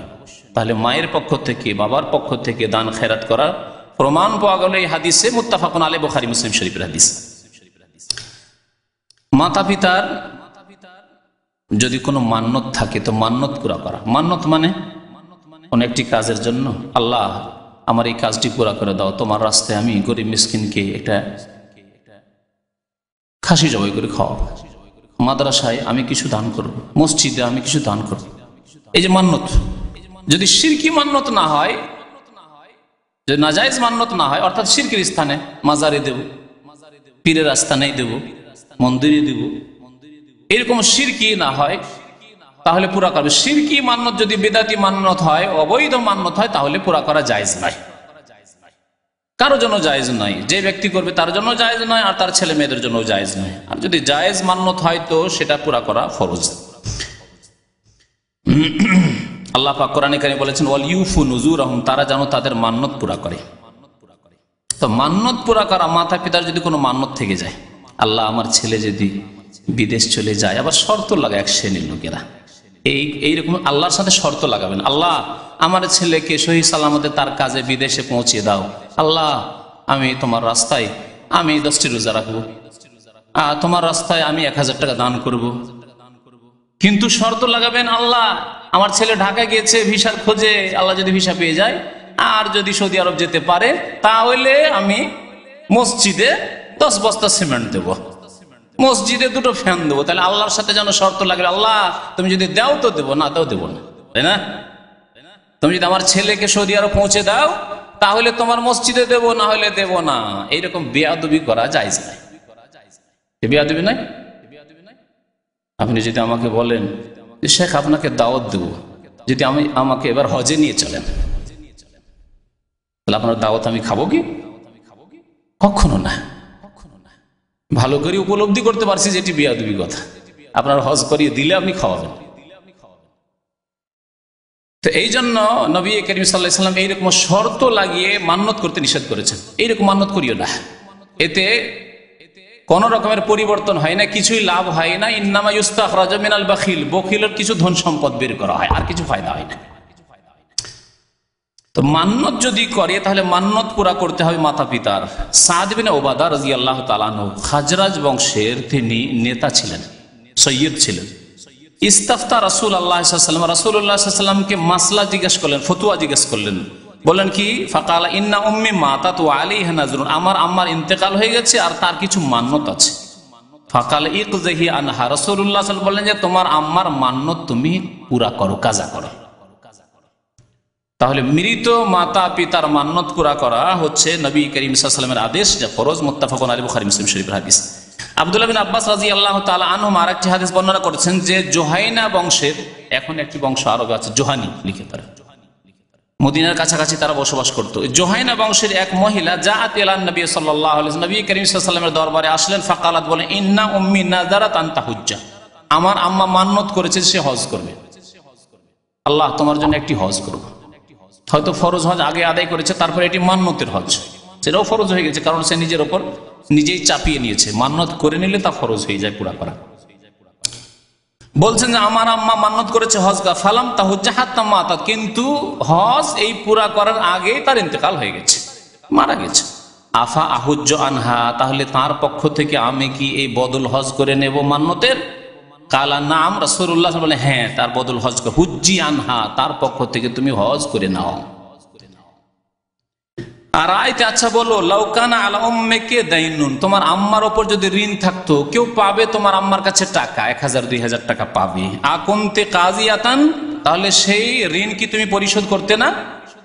ইকদুল্লাহ, আল্লাহর ঋণ তুমি পরিশোধ করো। ফাল্লাহু আহাক্কু বিল ওয়াফা, কারণ আল্লাহ পাক রব্বুল আলামিনের ঋণ পরিশোধ করা বেশি হক রাখে। মানুষ যদি কেউ টাকা পেতো আর বলতো তোমার আম্মার কাছে আমি এত টাকা পাবো, তোমার আব্বার কাছে এত টাকা পাবো, তুমি পরিশোধ করতে? আরে আল্লাহ পাকের হক রয়েছে, সে মান্নত করেছে যে আমি হজ করবো আল্লাহ তোমার জন্য, আর সে হজ করতে পারেনি, সে হজ পুরা করো। বুখারী শরীফের হাদিস। মাতা পিতার পক্ষ থেকে মান্নত নয়, কিন্তু হজ করা। আর আমাদের দেশে অধিকাংশ মাতা পিতার অবস্থা এরকম, হজ ফরজ হয়ে গেছে কিন্তু অজ্ঞতার কারণে নিজের হজ করে না। মেয়ের বিবাহ হয়নি, ছেলেদের বিবাহ হয়নি, চাকরি শেষ হয়নি, রিটায়ার হয়নি, হারাম খেয়ে খেয়ে বেশি একটু গুনাটনা করি, তারপরে হজে যাব, বয়স এখনি হয়নি, তাই না? এগুলি সব অজ্ঞতা। একজন মানুষের কাছে বাইতুল্লাহ পর্যন্ত পৌঁছার যাতায়াত খরচের ব্যবস্থা যদি হয়ে যায়, তার উপর হজ ফরজ হয়ে গেছে, যদিও তার বয়স 15 বছর, সাবালক মাত্র হয়েছে, হজ ফরজ হয়ে গেছে। এবং হজ ফরজ হয়ে যাওয়ার পরে যথাসাধ্য তাড়াতাড়ি হজ করতে হবে, তাড়াতাড়ি হজ করতে কোনো বাধা নেই, শরীয়তে কোনো শরীয়তি বাধা নেই, দুনিয়ার আর কোনো বাধা নেই। আবু রাজিন আল উকাইদি এক সাহাবী বলছেন, আন্নাহু আতান নবী সাল্লাল্লাহু আলাইহি ওয়াসাল্লাম, নবী সাল্লাল্লাহু আলাইহি ওয়াসাল্লামের কাছে আসলেন, আসার পরে জিজ্ঞাসা করলেন, ইয়া রাসূলুল্লাহ, ইন্না আবি শাইখুন কবীর, আমার পিতা অত্যন্ত বৃদ্ধ হয়ে পড়েছে, লা ইয়াস্তাতিউল হাজ্জা ওয়ালাল উমরাতা, হজও করতে পারবেন না আর উমরাও করতে পারবেন না, তওয়াফও করতে পারবেন না, সাফারও সাই করতে পারবেন না, পাথরও মারতে পারবেন না। আর একটি হাদিস আছে, লা ইয়াসবুতু আলা রাহিল, সওয়ারির উপরে বসতে পারবেন, মোটরের উপরে যে বসিয়ে দেব বসে থাকবে তাও পারবেন না, এত বৃদ্ধ হয়ে গেছে। এইরকম যদি অচল অবস্থা, তাহলে কমের পক্ষে 60-70 বছর বয়স, যদি এইরকম বৃদ্ধ হয়ে যায় অথবা মৃত, এই দুই রকমের মানুষের পক্ষ থেকে বদল হজ উমরা চলতে পারে। আর যুবকদের পক্ষ থেকে, যুবতীর পক্ষ থেকে অনেক লোক এখানে জিজ্ঞাসা করতে আসে, গত ছুটি থেকে বিয়ে করে এসছে আর আসার পরে আবেগের উমরা করবে, হুজুর আমার স্ত্রী বিয়ে করে এসছে, নতুন স্ত্রীর বদল উমরা করবো আমি। এইরকম উমরা শরীয়তে নেই, এইরকম আবেগী উমরা, আবেগী ইবাদত বন্দেগী নেই। শরীয়ত সম্মত আপনার হজ উমরা হইতে হবে। দুইটি ক্ষেত্র বললাম, হয় মৃতদের পক্ষ থেকে হজ উমরা, অথবা যারা অত্যন্ত বৃদ্ধ হয়ে গেছে। কেউ কেউ বলেন আমার আব্বা আমার বৃদ্ধ হয়নি, 50 বছর 40 বছর 45 বছরই বয়স, কিন্তু তাদের কাছে টাকা পয়সা নেই, তার টাকা পয়সা নেই, হজ উমরা নেই, কিন্তু বদল চলবে না। এই মশলাও জেনে রাখেন, বদল চলবে না।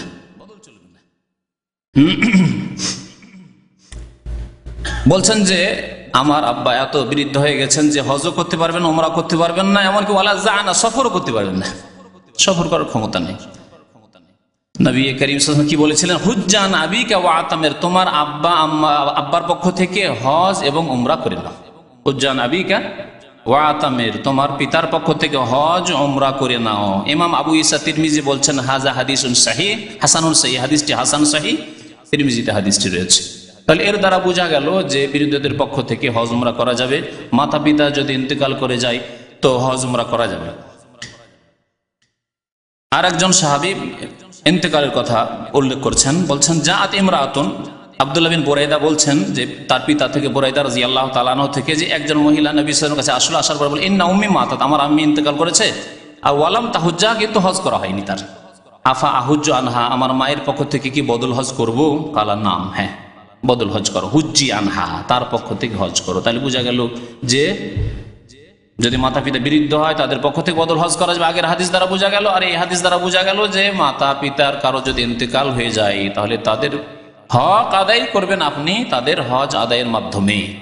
যদি ফরজ থাকে তাহলে আদায় করবেন, আর যদি ফরজ না থাকে তাহলে আদায় করলে ভালো, নফলের নেকি পাবে ইনশাআল্লাহ তাআলা। তাদের ইন্তেকালের পরে ধরেন আব্বা আম্মা ইন্তেকাল হয়েছে, তাদের উপর ফরজ হয়নি, অভাবের কালে ইন্তেকাল হয়ে গেছে। আপনি সৌদি আরবে এসেছেন, বিদেশে থাকেন, এখন এখানে ভাবছেন আমার তো হজ হয়ে গেছে, আমি আম্মার হজ করিনি, আব্বার হজ করিনি, অথচ তাদের ফরজ ছিল না, করতে পারেন ইনশাআল্লাহ তাআলা, তারা নেকি পাবে, কারণ তাদের ইন্তেকালের পরে আপনি এই কাজগুলি করছেন।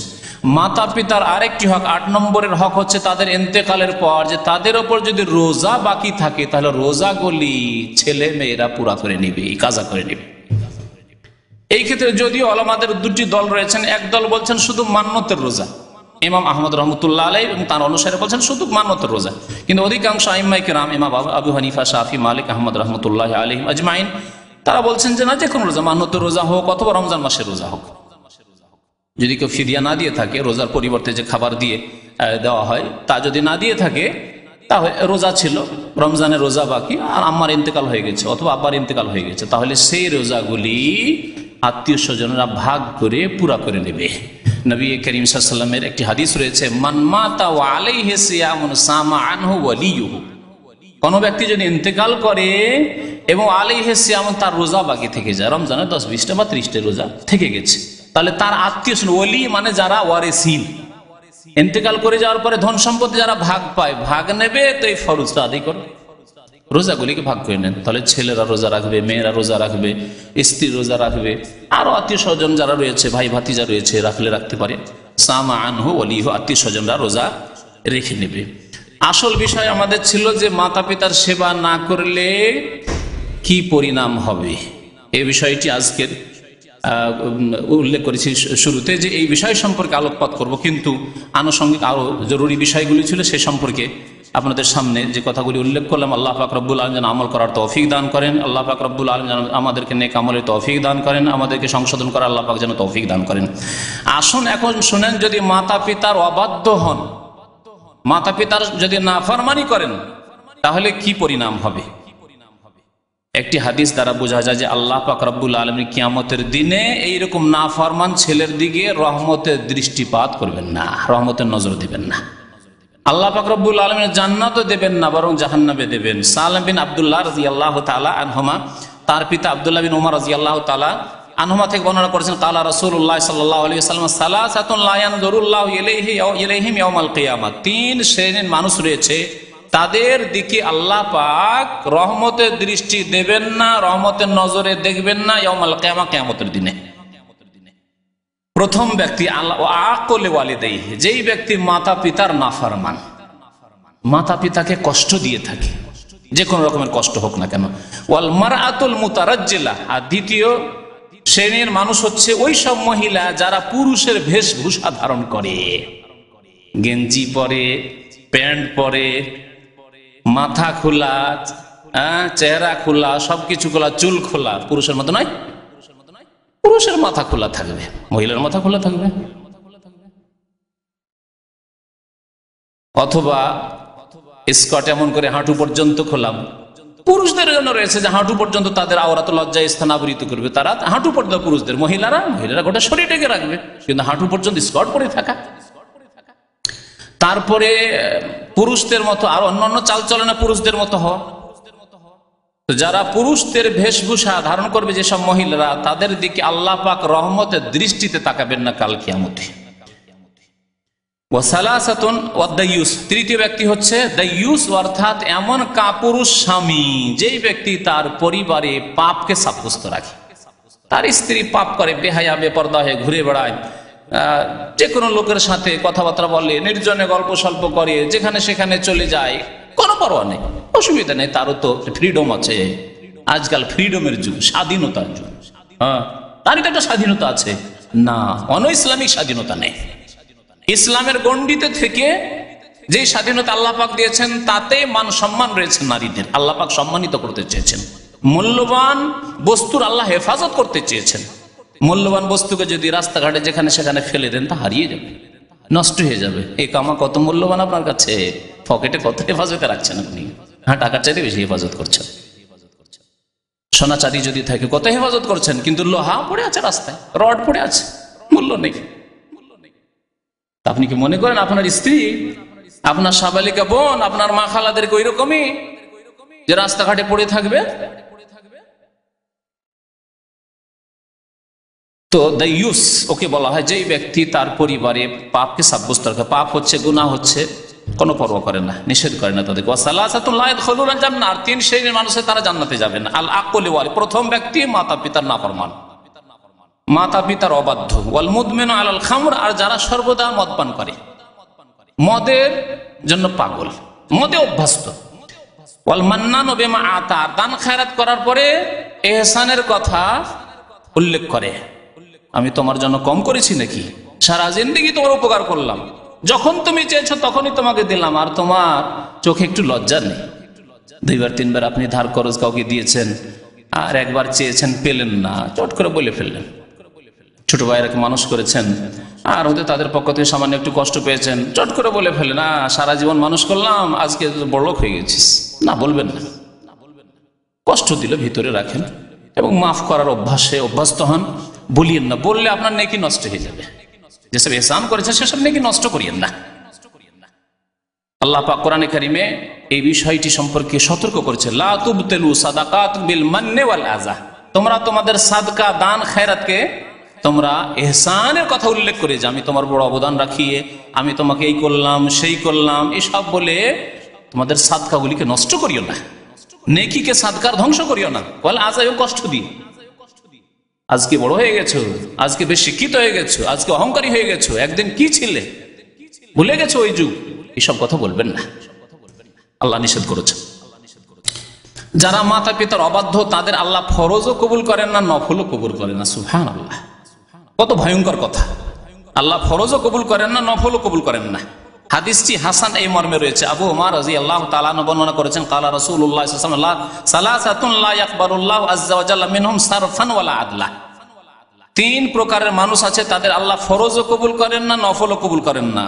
কোন এক ব্যক্তি হচ্ছে মাতা পিতার অবাধ্য, দ্বিতীয় হচ্ছে মান্নান, যে ব্যক্তি মানুষের উপকার করে, উপকারের কথা উল্লেখ করে, কষ্ট দেয় বলে, লজ্জা দেয়, ওয়া মুকাজ্জিবুন বিকদর, এবং যেই ব্যক্তি তকদিরকে অস্বীকার করে, ভাগ্যকে অস্বীকার করে। রাহি ইবনে আবি আসিম ফি কিতাবিস সুন্নাহ, আস-সুন্নাহ কিতাবে ইমাম ইবনে আবি আসিম রহমতুল্লাহ আলাইহি উল্লেখ করেছেন, এবং তাবরানীতে হাদিসটি রয়েছে। আল্লামা আলবানী রহমতুল্লাহ হাদিসটিকে হাসান বলেছেন। মাতা পিতার অবাধ্যের উপর আল্লাহর লানত রয়েছে।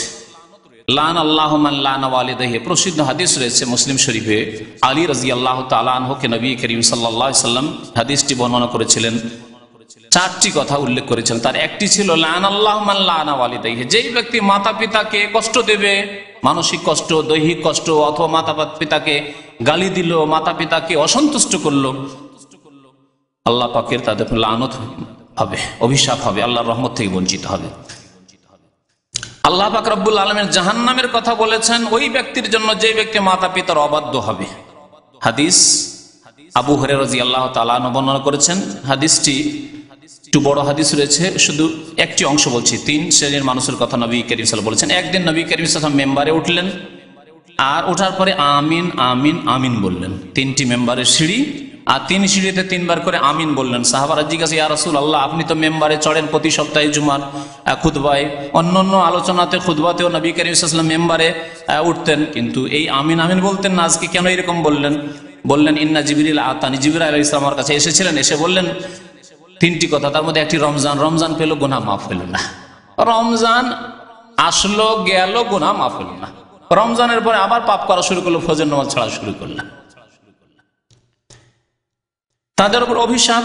আর একটি হচ্ছে যারা মান আদরাকা আবাওয়াইহি আও আহাদাহুমা, মাতা পিতাকে পেল অথবা একজনকে পেল, ফালাম ইয়াবাররাহুমা, কিন্তু মাতা পিতার সেবা করলো না, যত্ন করলো না, ফামাতা, ওই অবস্থায় মারা গেল, ফাদাখালান নার, জাহান্নামে যাবে সেই ব্যক্তি। ফাআবাদাহুল্লাহ, আল্লাহ তাকে রহমত থেকে বঞ্চিত করুক, দূরে করুক। কুল আমিন, জিবরাইল আলাইহিস সালাম বলছেন তুমি আমিন বলো হে রাসূলুল্লাহ। নবী করিম সাল্লাল্লাহু আলাইহি ওয়াসাল্লাম আমিন বলেছিলেন। আর একটি ব্যক্তি ছিল নবী সাল্লাল্লাহু আলাইহি ওয়াসাল্লামের ওপর যারা দুরূদ না পড়ে, সুন্নতি দুরূদ পড়তে হবে। নবীর নাম আসলে সাল্লাল্লাহু আলাইহি ওয়াসাল্লাম, যেই ব্যক্তির নাম উল্লেখ করবেন সেও, আর যারা শুনবেন তারাও। আর এই নয় যে সম্মিলিত আমাদের দেশীয় বিদাতি তরিকার দুরুদ, ওয়াজ মাহফিলের দুরুদ আলাদা, তো নামাজের দুরুদ আলাদা, আর যখন নবীর নাম আসছে কোনো দুরুদ নেই। নবী পাক বলেছেন, নবী পাক বলেছেন, নবী বলেছেন, হুজুর বলেছেন, এইসব না আমাদের দেশি বক্তব্য। দেশীয় বক্তব্য যখন ভালো করে খেয়াল করে দেখবেন, আমি বেশ কয়েকজন বক্তার বক্তব্য শুনলাম, বেরেলভি, দেওবন্দি আর অন্যান্য জামাতের ভাইদেরও বক্তব্য শুনলাম। নবী পাক বলেছেন, আর না হয় হুজুর বলেছেন বা প্রিয় নবী বলেছেন ইত্যাদি এরকম বলছে, কিন্তু সাল্লাল্লাহু আলাইহি ওয়াসাল্লাম বের হয়নি। এত বখিলি। পক্ষান্তরে যেমনই খুতবা শেষ হলো, তারপরে মহব্বতের সাথে জোরে সরে একটু দুরুদ পড়েন, আল্লাহুম্মা শুরু করে দিল। আল্লাহুম্মা বলে বসে আছে, আর বাকি শ্রোতারা সাইয়্যিদানা মাওলানা করছে। বিদাতি তরিকা সম্মিলিত দুরুদ পড়া, যেইভাবে সাহাবায়ে কেরামরা দুরুদ পড়েছেন সেইভাবে পড়তে হবে। ইসলাম নাযিল হলো আল্লাহর নবীর উপর। নবী করিম সাল্লাল্লাহু আলাইহি ওয়াসাল্লাম তা ব্যাখ্যা করে সাহাবায়ে কেরামকে বুঝালেন, তারা প্রথম এই ইসলামকে পালন করলেন, তাহলে তাদেরকে আদর্শ মানতে হবে না? তারা যেইভাবে দুরুদ পেশ করেছেন সেইভাবে দুরুদ পেশ করতে হবে। তারা আনুষ্ঠানিক এইভাবে সম্মিলিত দুরুদ পাঠ করেননি, এই গানের ছলে দুরুদ পাঠ করেননি যে মাতিয়ে ফেললেন একবারে মজলিসকে, না।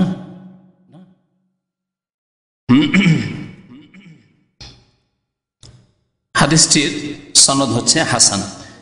আর একটি হাদিস রয়েছে, মিশকাতে হাদিসটি রয়েছে। হাদিসটি আল্লাহ পাক ভালো জানেন, কারণ হাদিসটি সম্পর্কে আল্লাহ আলবানী রহমতুল্লাহ বলছেন যে হাদিসটি স্টাডি করে আমি শেষ পর্যন্ত পৌঁছিতে পারিনি। তবে হাদিসটি দ্বারা প্রমাণিত এই হয় যে যারা মাতা পিতার অবাধ্য অথবা মাতা পিতাকে কষ্ট দেবে, তাদের উপর আখিরাতের আগে দুনিয়াতেই শাস্তি নেমে আসবে। এই হাদিস তো আছে, এই হাদিসের সাথে বাস্তবের প্রমাণ করে। এরকম বহু ঘটনা আপনারাও দেখেছেন এবং আমি এই অল্প বয়সেও অনেক ঘটনাই দেখেছি, যারা দুনিয়াতে মাতা পিতাকে কষ্ট দিয়েছে, তাদের ছেলে মেয়েরা তাদেরকে কষ্ট দিয়েছে। একটি ঘটনা উল্লেখ করেছেন এক লেখক এই মাতা পিতার সেবা সম্পর্কে লিখতে গিয়ে, যে এক ব্যক্তি তার মাকে খুব কষ্ট দিত, আর বাড়ি থেকে তার বইয়ের স্ত্রীর কথা শুনে বাড়ি থেকে বের করে দিত, বাড়ি থেকে বাড়ির যে আপনার উঠান আছে উঠানে বের করে দিত। তার ছেলেরা যখন বড় হলো, তখন ওই বৃদ্ধ বাবাকে, অর্থাৎ যেই ছেলে মায়ের সাথে ওই বদাচরণ করত, তাকে মারতে মারতে ধাক্কা দিয়ে বের করে রাস্তায় নামিয়ে দিচ্ছে। তখন ওই বৃদ্ধ বলছে যে বাবারে হয়ে গেছে, বাস বাস বাস, আমি তো এত দূর করিনি, আমি তো ওই বাড়ির উঠান পর্যন্ত আমার মাকে বের করেছি, তোমরা এত দূর রাস্তাতে কেন আমাকে বের করে দিলে? তখন ছেলেরা বলছে যে ওই বাড়ির উঠান পর্যন্ত এটা ফরজ ছিল, আর বাকিটা তোমাকে নফল দিলাম, এটা নফল দিলাম তোমাকে।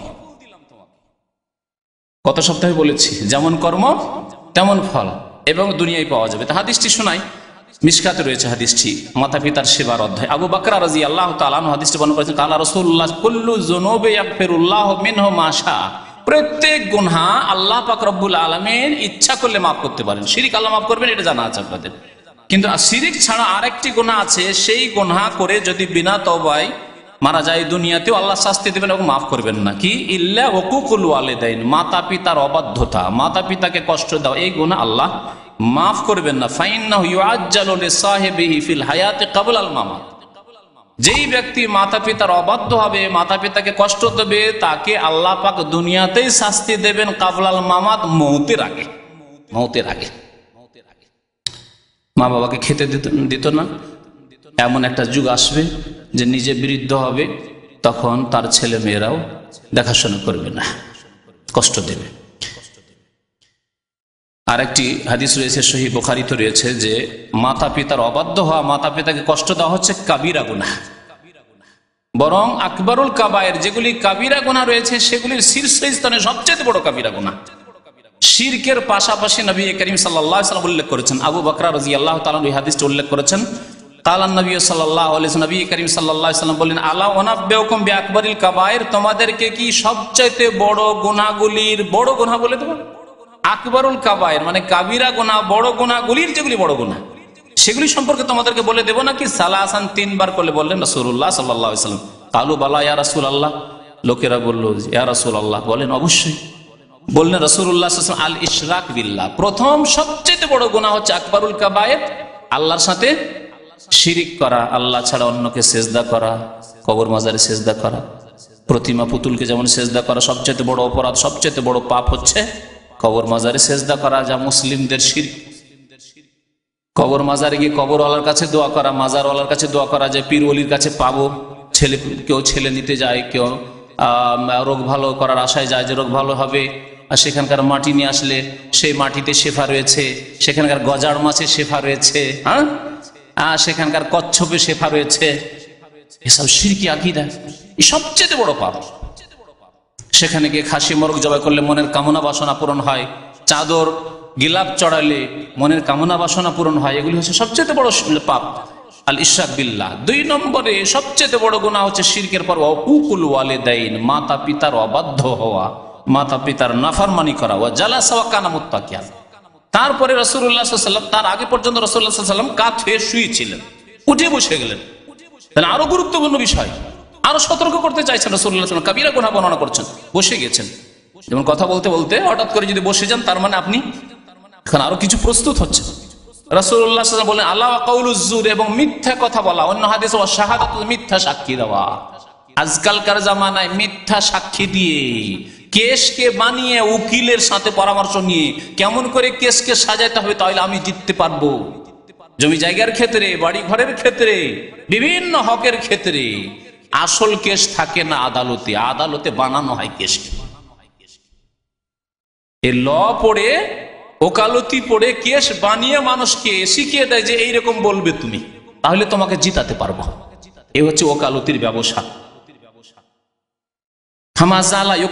বারবার করে রাসূলুল্লাহ সাল্লাল্লাহু আলাইহি ওয়াসাল্লাম বলছেন ওয়া কাউলুজ জুর ওয়া শাহাদাতুজ জুর, মিথ্যা সাক্ষী দাও, মিথ্যা কথা। হাত্তা কুলনা লাইতাহু সাকাতা, বলছেন সাহাবায়ে কেরামরা, এমন আমাদের ভয় হলো যে নবী সাল্লাল্লাহু আলাইহি ওয়াসাল্লাম যদি চুপ থেকে যেতেন। নবী সাল্লাল্লাহু আলাইহি ওয়াসাল্লাম অত্যন্ত রাগান্বিত হয়ে গেছেন, অত্যন্ত তিনি এতে চলে এসেছেন, আবেগে চলে এসেছেন যে মিথ্যা কথা বলা এবং মিথ্যা সাক্ষী দেওয়া যে কত বড় অপরাধ। তাহলে 3টি আকবরুল কাবায়ের বড় গুনাহগুলি, সবচেয়ে বড় গুনাহ নবী সাল্লাল্লাহু আলাইহি ওয়াসাল্লাম করে, একটি হচ্ছে শিরক করা, একটি হচ্ছে মাতা পিতার অবাধ্য হওয়া, আর 3 নম্বরে হচ্ছে মিথ্যা সাক্ষী দেওয়া, মিথ্যা কথা বলা।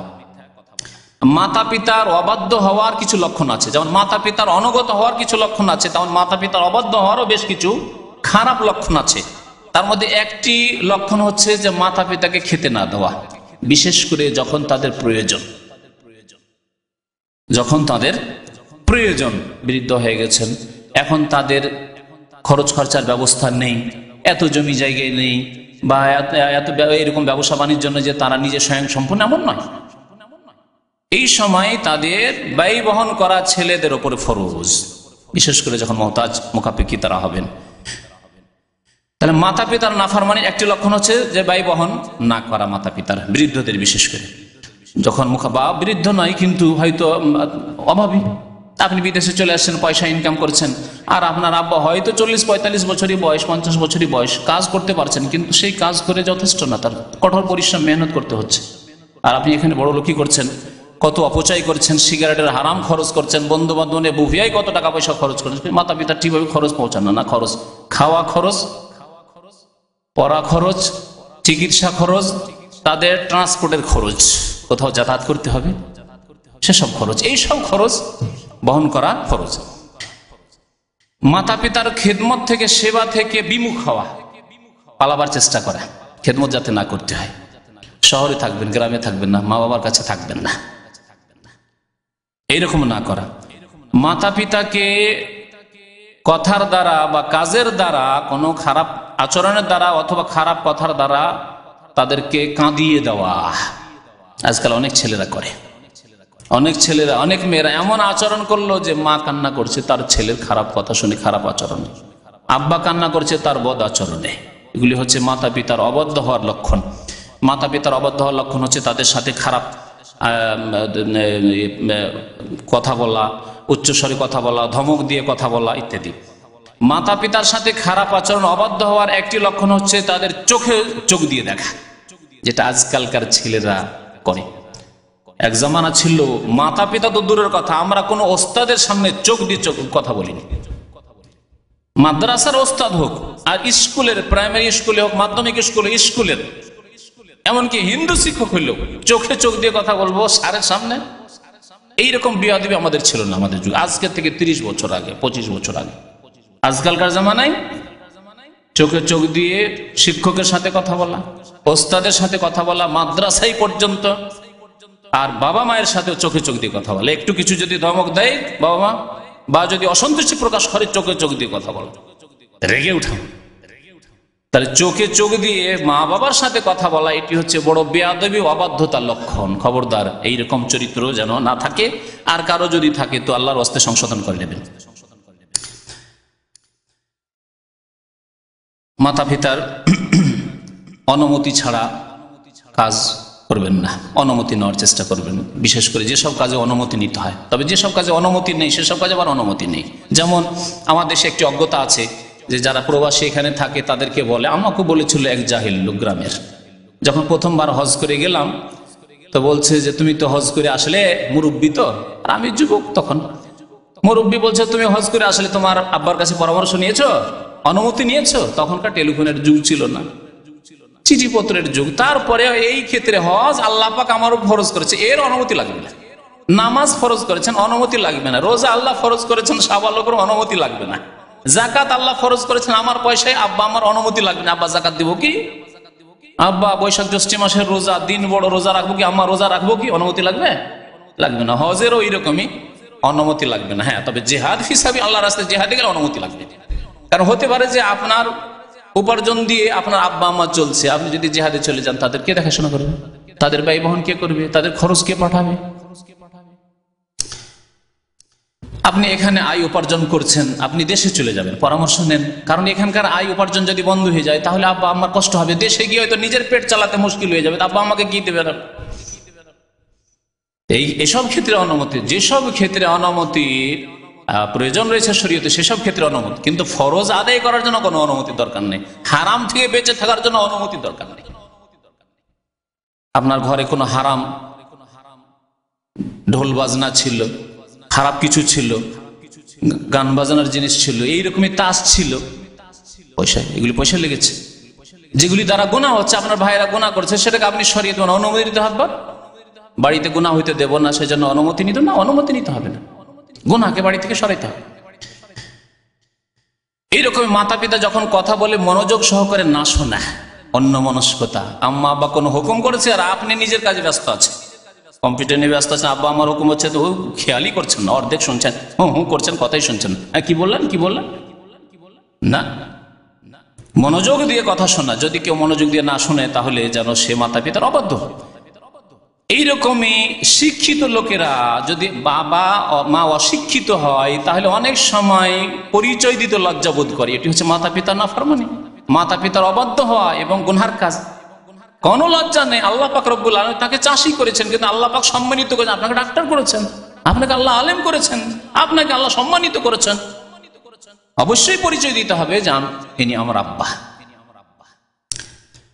মাতা পিতাকে বাড়ি থেকে যদি কেউ বের করে দেয় অথবা সম্মানের সাথে বাড়ি থেকে বের করলো যে আব্বা মা আপনার খেদমত একটু বাড়ির চাইতে বেশি হবে, ওই সরকারি যে আবাসস্থল আছে সেখানে আপনাকে দিয়ে চলে আসি, শিবির আছে ওখানে দিয়ে চলে আসি, সরকারের সেবা যত্ন খুব ভালো না, আপনি যেখানে রয়েছেন আল্লাহ পাক আপনাকে নিয়ামত দিয়েছেন, টাকা পয়সা দিয়েছেন, আপনি তাদের দেখাশোনা করবেন, কেন আপনি দিয়ে আসবেন সরকারের ঘরে?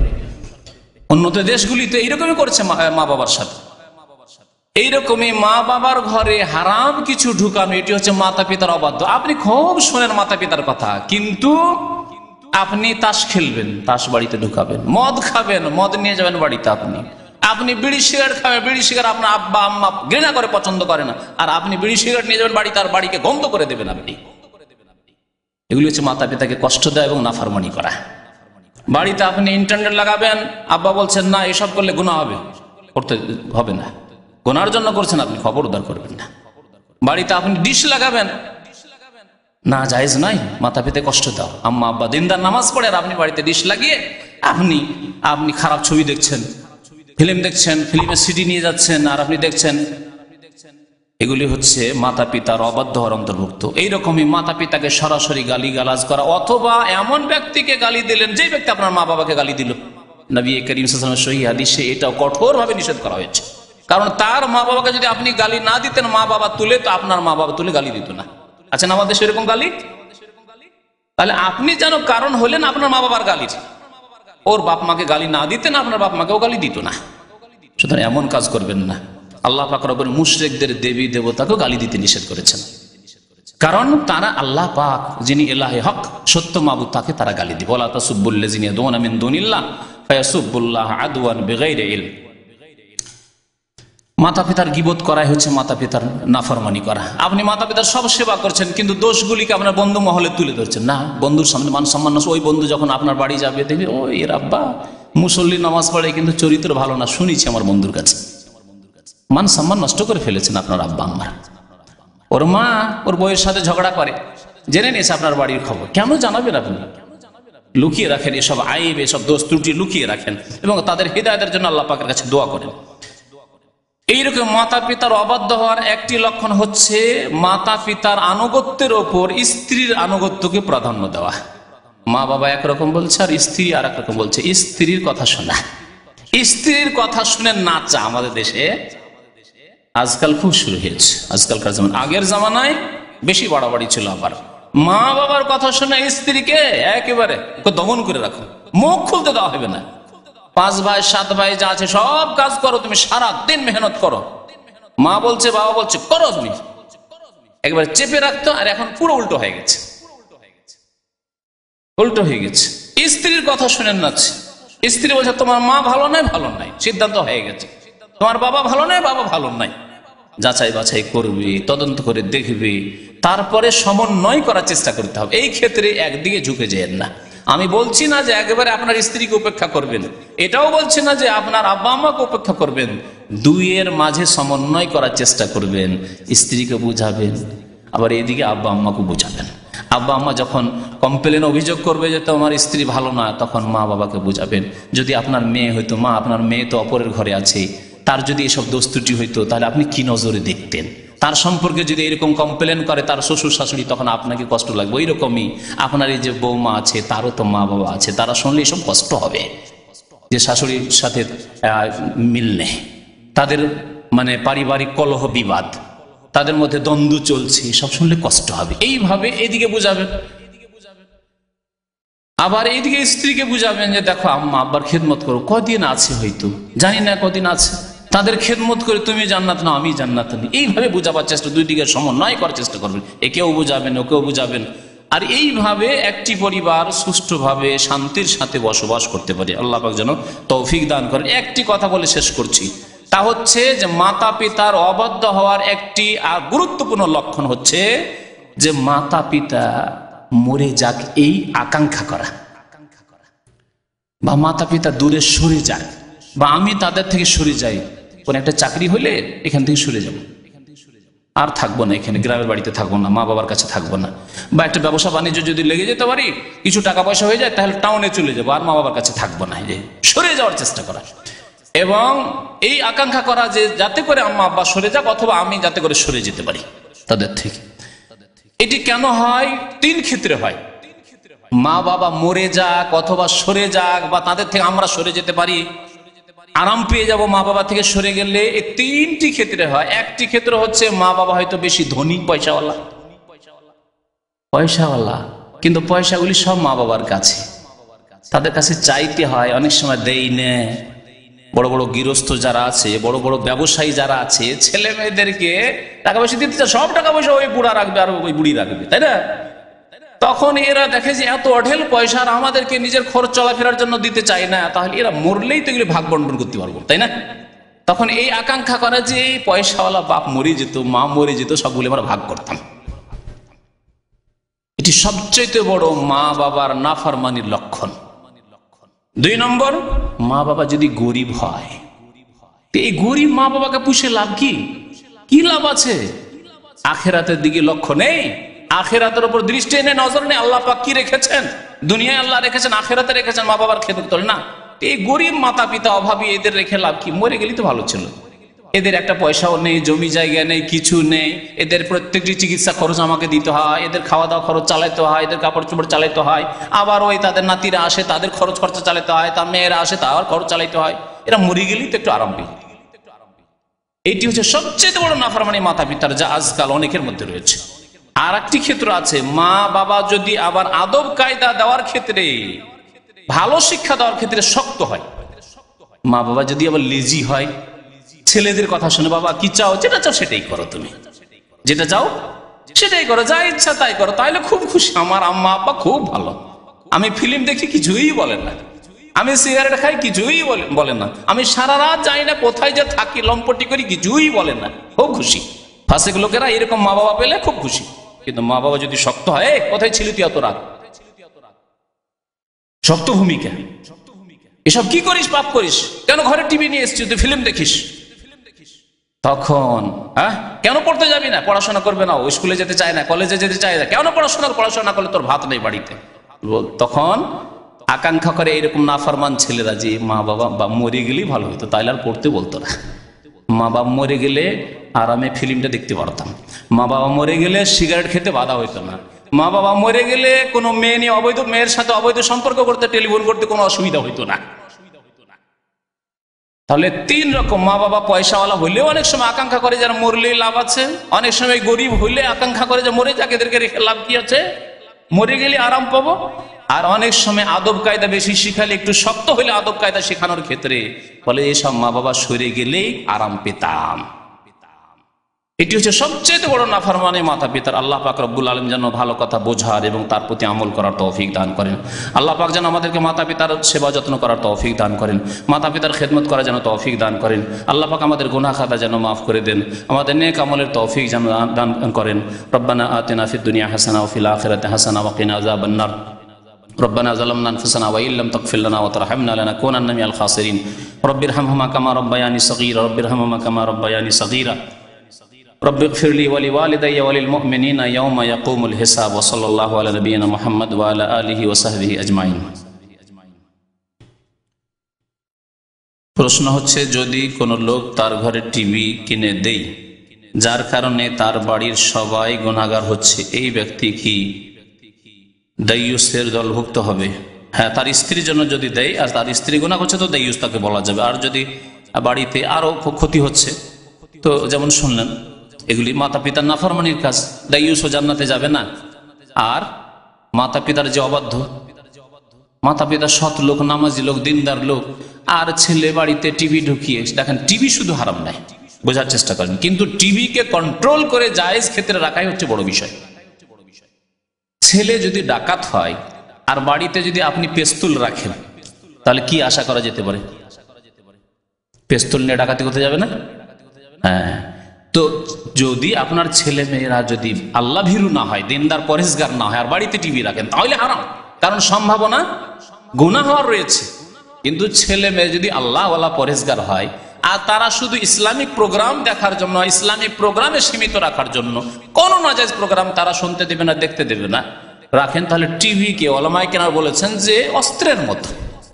অস্ত্র যদি পেঁয়াজ রসুন কাটার জন্য চাকু রাখেন তাহলে জায়েজ, কিন্তু যদি প্রতিবেশীর সাথে লড়াই করব, সুযোগ পেলে মারবো, সেজন্য চাকু যদি তেজ করে রাখেন তাহলে হারাম।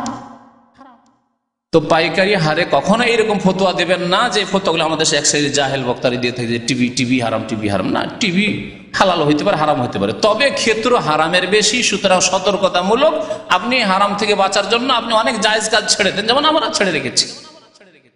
টিভি কেনার পয়সা আছে, তবু টিভি এই জন্যই কিনি না যে হয়তো কন্ট্রোলে রাখতে পারবো না। এইরকম বেশ কিছু আলেমকে জানি যারা প্রথম দিকে টিভি রাখতো না, তারপরে নিজের বাড়িতে টিভি রাখতে শুরু করেছে, তারপরে কিছুদিন তো ভালো চলেছে, তারপরে ছেলে মেয়েরা তার অগোচরে, বাবার অগোচরে দেখা শুরু করেছে। মা ভাবছে যদি বলি তাহলে তো মারধর করবে, স্বামী আমার ছেলে মেয়েদেরকে মারধর করবে, ভয়ে ভয়ে বলছে না, এই করে ছেলে মেয়েগুলো ফাসেক হয়ে গেছে। এরকম বহু ঘটনা আছে। সুতরাং সতর্কতা অবলম্বন করার জন্য টিভি রাখে না, সেটি আলাদা কথা। কিন্তু আপনি স্বামী স্ত্রী যদি থাকেন আর আল্লাহকে ভয় করেন, আপনি দিনে ইসলামিক প্রোগ্রাম দেখার জন্য টিভি রাখেন, যার দ্বারা আপনার উপকার হচ্ছে, তো অবশ্যই নাজায়েজ নাই, বরং নেকি, তাতে নেকি রয়েছে, কারণ আপনি নেকির কাজে ব্যবহার করছেন। এগুলি, এই প্রচার মাধ্যমগুলিকে নেকির কাজে ব্যবহার করতে হবে। জি, এক ভাই বলেছেন যে আমার আব্বা মারা গেছে, তার জন্য দোয়া করবেন। আরেক ভাই আজকে বাংলাদেশ থেকে টেলিফোন করেছেন, এখানে থাকতেন দীর্ঘদিন, মিজানুর রহমান বলে, তার ছেলে হয়েছে, প্রথম বিয়ে শাদী করার পরে দোয়া করার জন্য বলেছে। দোয়া করেন আল্লাহ পাক রব্বুল আলামিন যেন আমাদের গুনাহ খাতা মাফ করেন, যারা মারা গেছেন তাদেরকে আল্লাহ পাক জান্নাতবাসী করেন, আল্লাহ পাক যেন তাদেরকে কবরে যেন সুখময় স্থান দান করেন, জান্নাতুল ফিরদৌস তাদের দান করেন, আল্লাহ পাক রব্বুল আলামিন তাদের রুহের মাগফিরাত করেন, আল্লাহ পাক যেন তাদের পরিবার আত্মীয় স্বজনদেরকে সান্ত্বনা দান করেন, আল্লাহ পাক আমাদের ছেলে মেয়েদেরকে যেন সালেহ নেক বানান, তাদেরকে দিনের ভালো আলেম যেন বানান, দিনের ভালো খাদেম যেন বানান। আমিন। ওরস শরীফ, ওরস হচ্ছে শিরকের স্থান। এই যে ওরস লাগে মাজারগুলিতে, এগুলি হচ্ছে শিরকের স্থান। ইয়া রাসূল আল্লাহ, আল্লাহু আকবার, ইয়া রাসূল আল্লাহ, ইয়া গৌসুল আজম। গৌসুল আজম এরা বলছে আব্দুল কাদের জিলানীকে, হে মহান উদ্ধারকারী। গৌস মানে উদ্ধারকারী আর আজম মানে মহান। হে মহান উদ্ধারকারী কে হইতে পারে বলুন তো দেখি? একমাত্র আল্লাহ পাক। রাসূলুল্লাহ সাল্লাল্লাহু আলাইহি ওয়াসাল্লামকে গৌসুল আজম বলা জায়েজ নয়, তাহলে আব্দুল কাদের জিলানী গৌসুল আজম কি করে হলো? কিন্তু ভারতের একটি ধর্ম রয়েছে যে বেরেলভি ধর্ম, যেই ধর্মের অনুসারী হচ্ছে আটরসিরা, মাইজভান্ডারীরা, ফুলতুলিরা, শস্যিনারা, এসব হচ্ছে বাংলাদেশের যে মোটামুটি আরো বেশ কিছু রয়েছে, বহু তরিকা রয়েছে। বাংলাদেশ আবার সবচেয়ে বেশি তরিকা রয়েছে। ভারতে পয়দা হয়েছে কিন্তু আমদানি করেছে সবচেয়ে বেশি, কাস্টমার বেশি বাংলাদেশের। এসব বাতিল ধর্ম, কবর মাজার পূজার ধর্ম তৈরি হয়েছে ইরান থেকে ভারতের মধ্যে। কিন্তু এই বাংলার জমিনটা যেহেতু বেশি সচ্ছল ছিল মুসলিম আমলে, মোগল আমলে, সেজন্য তারা বেশি আমদানি করতে পেরেছে। যতগুলি মাজার কবর এগুলি সবচেয়ে বেশি বাংলার জমিনে রয়েছে। এই কারণে আল্লাহ পাক যেন বুঝার তৌফিক দান করেন, শিরক বিদআত থেকে মুসলিম জাতিকে বেঁচে থাকার তৌফিক দান করেন। সুবহান রাব্বিকা রাব্বিল ইজ্জাতি আম্মা ইয়াসিফুন ওয়া সালামুন আলাল মুরসালিন, আলহামদুলিল্লাহি রাব্বিল আলামিন।